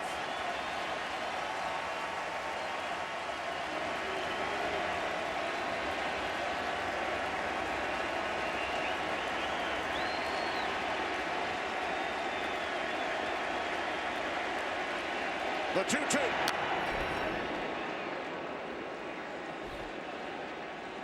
That's a good conversation right here. A little break it up. We're going to change our signs. And that's exactly what this conversation is. It's not necessarily how do you feel, what do you want to throw. It's they're changing their signs. A lot of times when you have a veteran player like an Adrian Beltre sitting out at second base for as long as he's been out there, you guard against the tipping of the signs. Game 5, Astros-Royals up next. Well, if it's anything like this, they're in for a treat. Following their wild Game 4, the comeback by Kansas City, down 4 runs in the 8th. Run that bat by Elvis Andrus. I think you can't sit here and try to throw fastballs by him. You got to mix in a wrinkle. I think that's the conversation. Elvis is having a great at bat, but seeing the same speed every pitch. The danger is, of course, the slider. If it's hung, it goes a long way.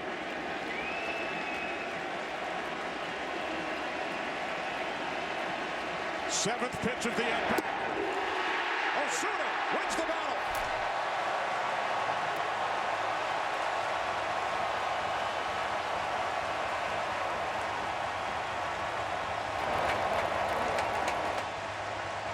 We head to the bottom of the eighth in Toronto. Blue Jays by 3.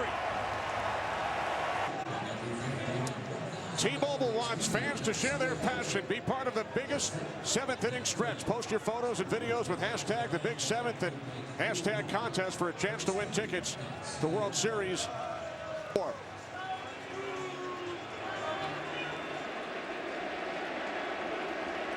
Deanna Navarro leads off for the Blue Jays. Bottom of the 8th inning against Jake Diekman, making his 4th appearance of this series. Came over in the deal with Cole Hamels at the deadline from Philadelphia.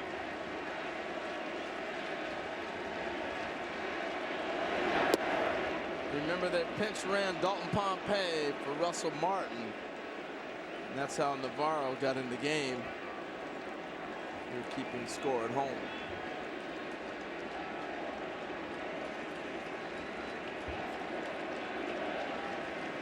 Blue Jays sent 9 men to the plate in the 7th inning. They scored 4 runs on 3 hits and 3 Texas errors. Wow. I mean, that's what hurts. Home runs are things like that. Errors are going to happen as part of the game, but man, those are the things you think about in the offseason. That will eat you up. The first 3 Blue Jays reached on errors in the 7th. 2 committed by Elvis Andrus, who struck out to end the top half of the 8th inning as well. But Batista's blow made them pay. They're still close to wiggling out. And I'm telling you, that was one of the all-time playoff, I'm going to watch my bomb. Center field, Stubbs. 1 out. You talk about ice water in the veins of Osuna. What an unbelievable pitch. He did go to the slider and executed perfectly off the black.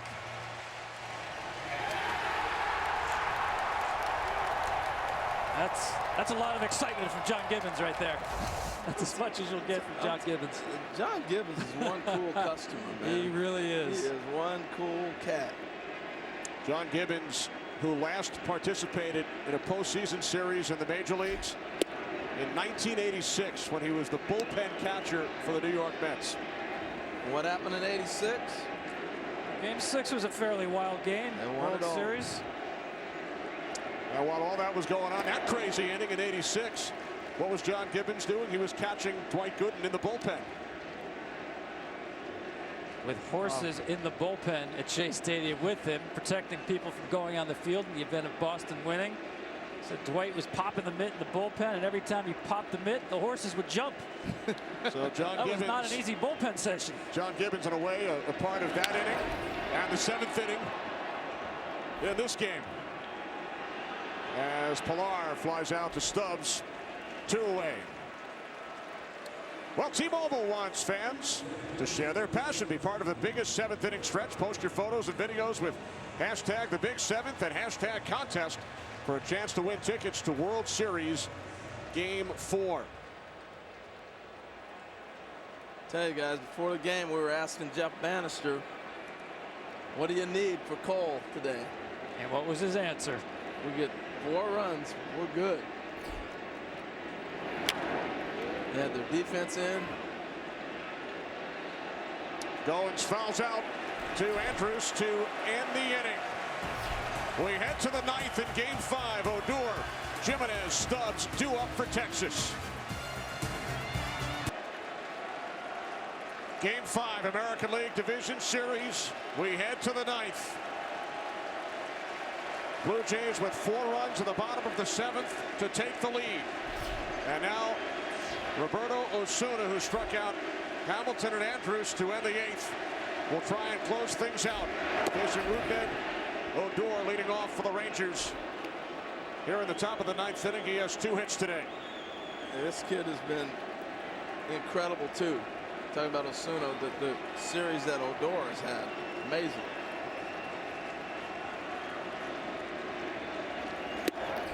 Only 2 teams in the history of the division series out of 29 have lost the first 2 games at home and come back to win the series. The 2001 Yankees over Oakland, the 2012 Giants over the Reds. Cole Hamels started the game for Texas. 1 and 2 on Odor. Yeah, Odor's got to think smaller here now. Gave himself 1 big swing. Now it's survival time. Rangers trail by 3. Mike Napoli in the on-deck circle to pinch hit.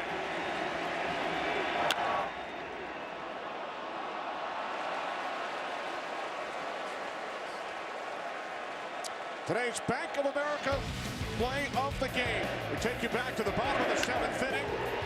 Jose Bautista, his 2nd home run of this series, broke open a tie game, gave the Blue Jays a 6-3 advantage.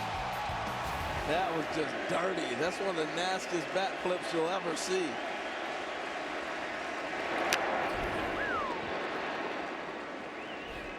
It almost looked like he was staring into the camera. He stood there, take a picture, then flipped it. Wow.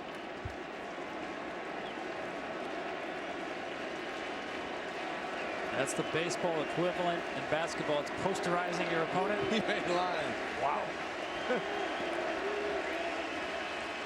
Over 49,000 on their feet here in Toronto. A 1-2 from Osuna. Fouled off to the left side. You know how great a hitter this kid's going to be. He doesn't even know what he's doing yet. As far as setting up guys, being able to see through the league and everything, he's just letting it rip. His hand-eye coordination. When he really starts to put it all together, we're looking at a guy that's going to hit 25 homers and hit about 320, 330. Caught by Goins for out number 1.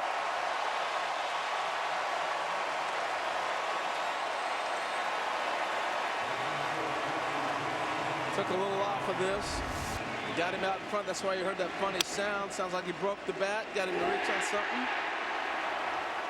And got him on the changeup. Mr. Defense today has been Ryan Goins. He can pick it. So Osuna has retired all 3 batters he has faced. Mike Napoli, the pinch hit for Jimenez.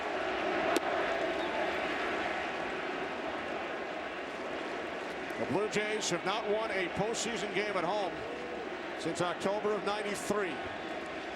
You may have heard about Joe Carter. They lost the first 2 of this series here at Rogers Center, and then won 2 games down at Arlington, Texas. 1-1. Keeps looking at his finger there. I'm wondering if he's got a development of blister. That ball's flying off his fingers. 97 every pitch. 2-1. I'm wondering if he's got a pulse. See, he keeps Yeah, looking at it again. Yeah. Telling you that. That's not good.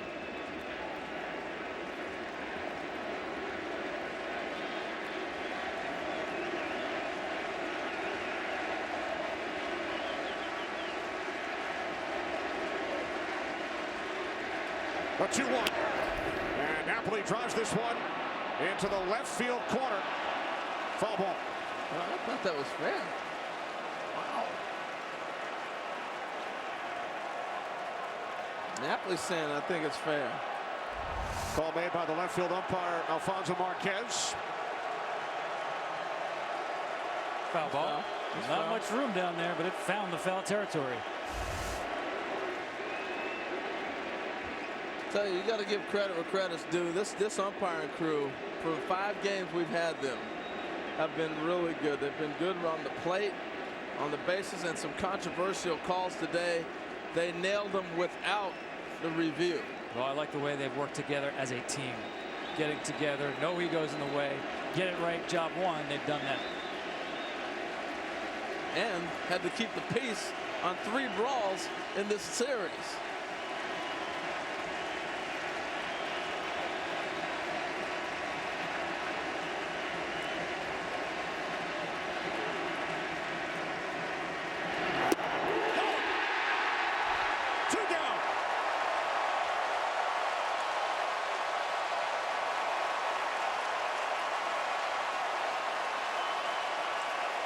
Osuna keeps looking at that finger. He's just gutting through it right now, but he's throwing it all. The changeup, the slider, 96, 97 on the fastball.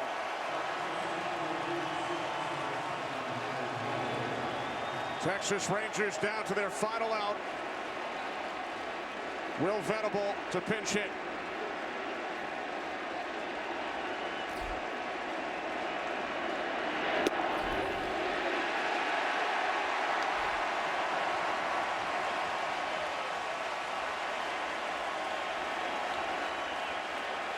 '93 wins for the Jays during the regular season.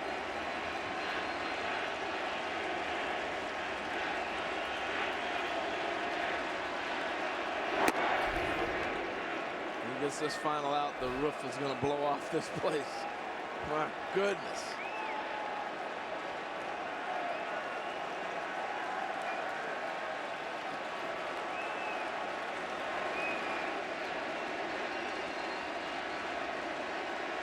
The 1-1.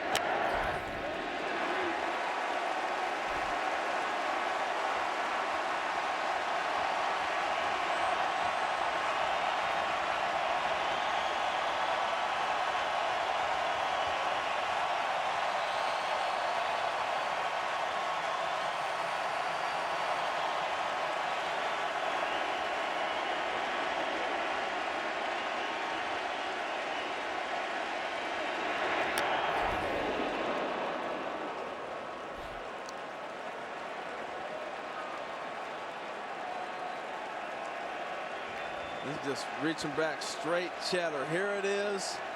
I'm bringing it. There were no camera phones back in '93.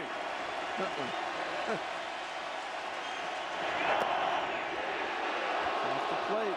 There was no Roberto Osuna back in 1993.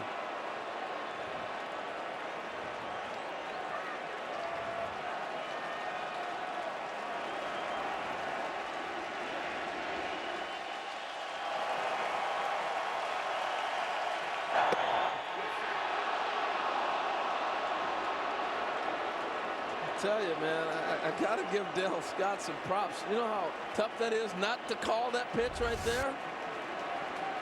Backdoor slider off the plate.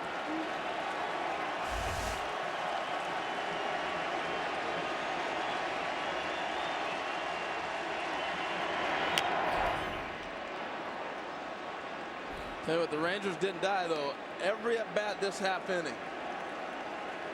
Odor's at bat was a good at bat. Napoli just missed the double down the line. So did Odor down the right field line. Venables battled 3-2, getting good swings. It made it work. 8th pitch of the at-bat to Venable. The Blue Jays are headed to the American League Championship Series.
Jose Bautista with a 3-run home run in the bottom of the 7th inning to send the Blue Jays to their first ALCS since 1993.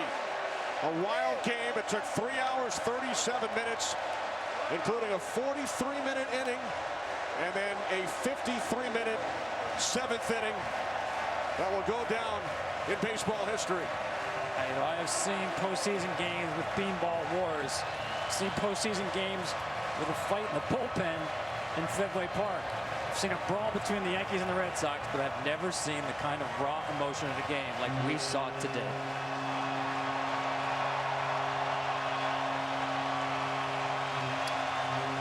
As the Blue Jays celebrate, down to the field, Ken. Jose. Joe Carter once hit a really big home run here. You know all about it. I'm sure you've dreamed of hitting a home run like that. What was that feeling like at that moment? Obviously, that home run was different. It's a walk-off, and it was in the World Series. And I can only hope that I get that same opportunity. But right now, we moved on. That was obviously a good result to that at bat. I was looking for something up. I know he throws hard and a lot of sinkers. I swung the first one down. I just said, see it up, and I put a great swing on it, and it felt great. I'm still enjoying it. On the scale of all the games you've ever played, where did this one rank in intensity? Intensity and emotion. It's the most emotionally charged game that I've ever played. So many mood swings. You know, we took the lead and we lost it, and all the stuff that was going on. Bottom line is we came out on top, and we got to enjoy the victory and move on. Now you had an epic bat flip. Was that the emotion of the moment of what had happened in the top half just taking over? It's just the whole game, you know. It's a big game. It's a do-or-die game on a tie series. Winner, you know, obviously advances. I don't mean any disrespect whenever I do anything like that, and I certainly didn't plan it. It was just a moment. I felt it, and I did it, and I'm just glad I was able to help out the team in that moment. Jose, thank you very much. Kenny, back to you. Thanks very much, Ken. Jose Bautista, who once played for 4 teams in a season, is the hero. And then Osuna closes things out for the Jays. It's just an incredible game. The intensity and the controversy. You're never going to see another game like this. This was a team that completely remade itself late in the year to be playoff caliber with trades. But today, you saw some homegrown players rise in the big moments. Ryan Gomes with great plays at second base and treating the end of the game to Aaron Sanchez and Roberto Osuna. Youngsters who grew up a lot in Game 5.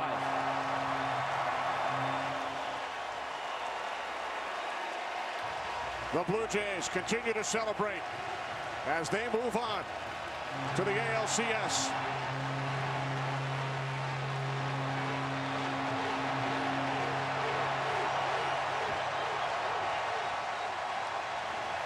Russell Martin, who has had more postseason at-bats than any other Canadian-born baseball player in Major League history, is with Ken. Russell, this isn't just Toronto's team. This isn't just Toronto's team. This is Canada's team. You, of course, are Canadian. What was it like to win in front of this crowd? I mean, you can hear it right now. I can barely hear you. You're standing right next to me.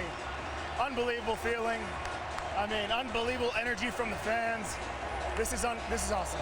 I mean, words can't describe the feelings that are inside me right now.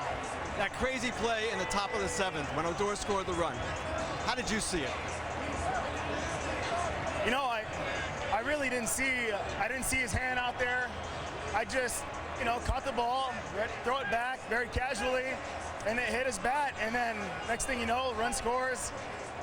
It's never happened in my life before, so I don't really know what the rule is and all that stuff. He was in the box. I mean, it's just one of those moments, and it created, you know, an opportunity for us to do something special. Jose, the hero, my college teammate, picking me up right there. Unbelievable, man. How much did that moment energize the team? How much did things change for you? I mean, you can either there's two ways you can go about it. You can feel sorry for yourself, or you can just go ahead and try and do something about it. And we did something about it. They made a couple mistakes, and we capitalized on that. And that's pretty much the game. Russell, congratulations. Thank you very much. Kenny, back to you. All right, thanks very much, Ken. All right, Dickey celebrating his first trip to the postseason. What a game, what a series. For Harold and Tom and Ken, our entire crew, this is Kenny coming up. After this break, we'll send it to our studio in Los Angeles for more post-game coverage.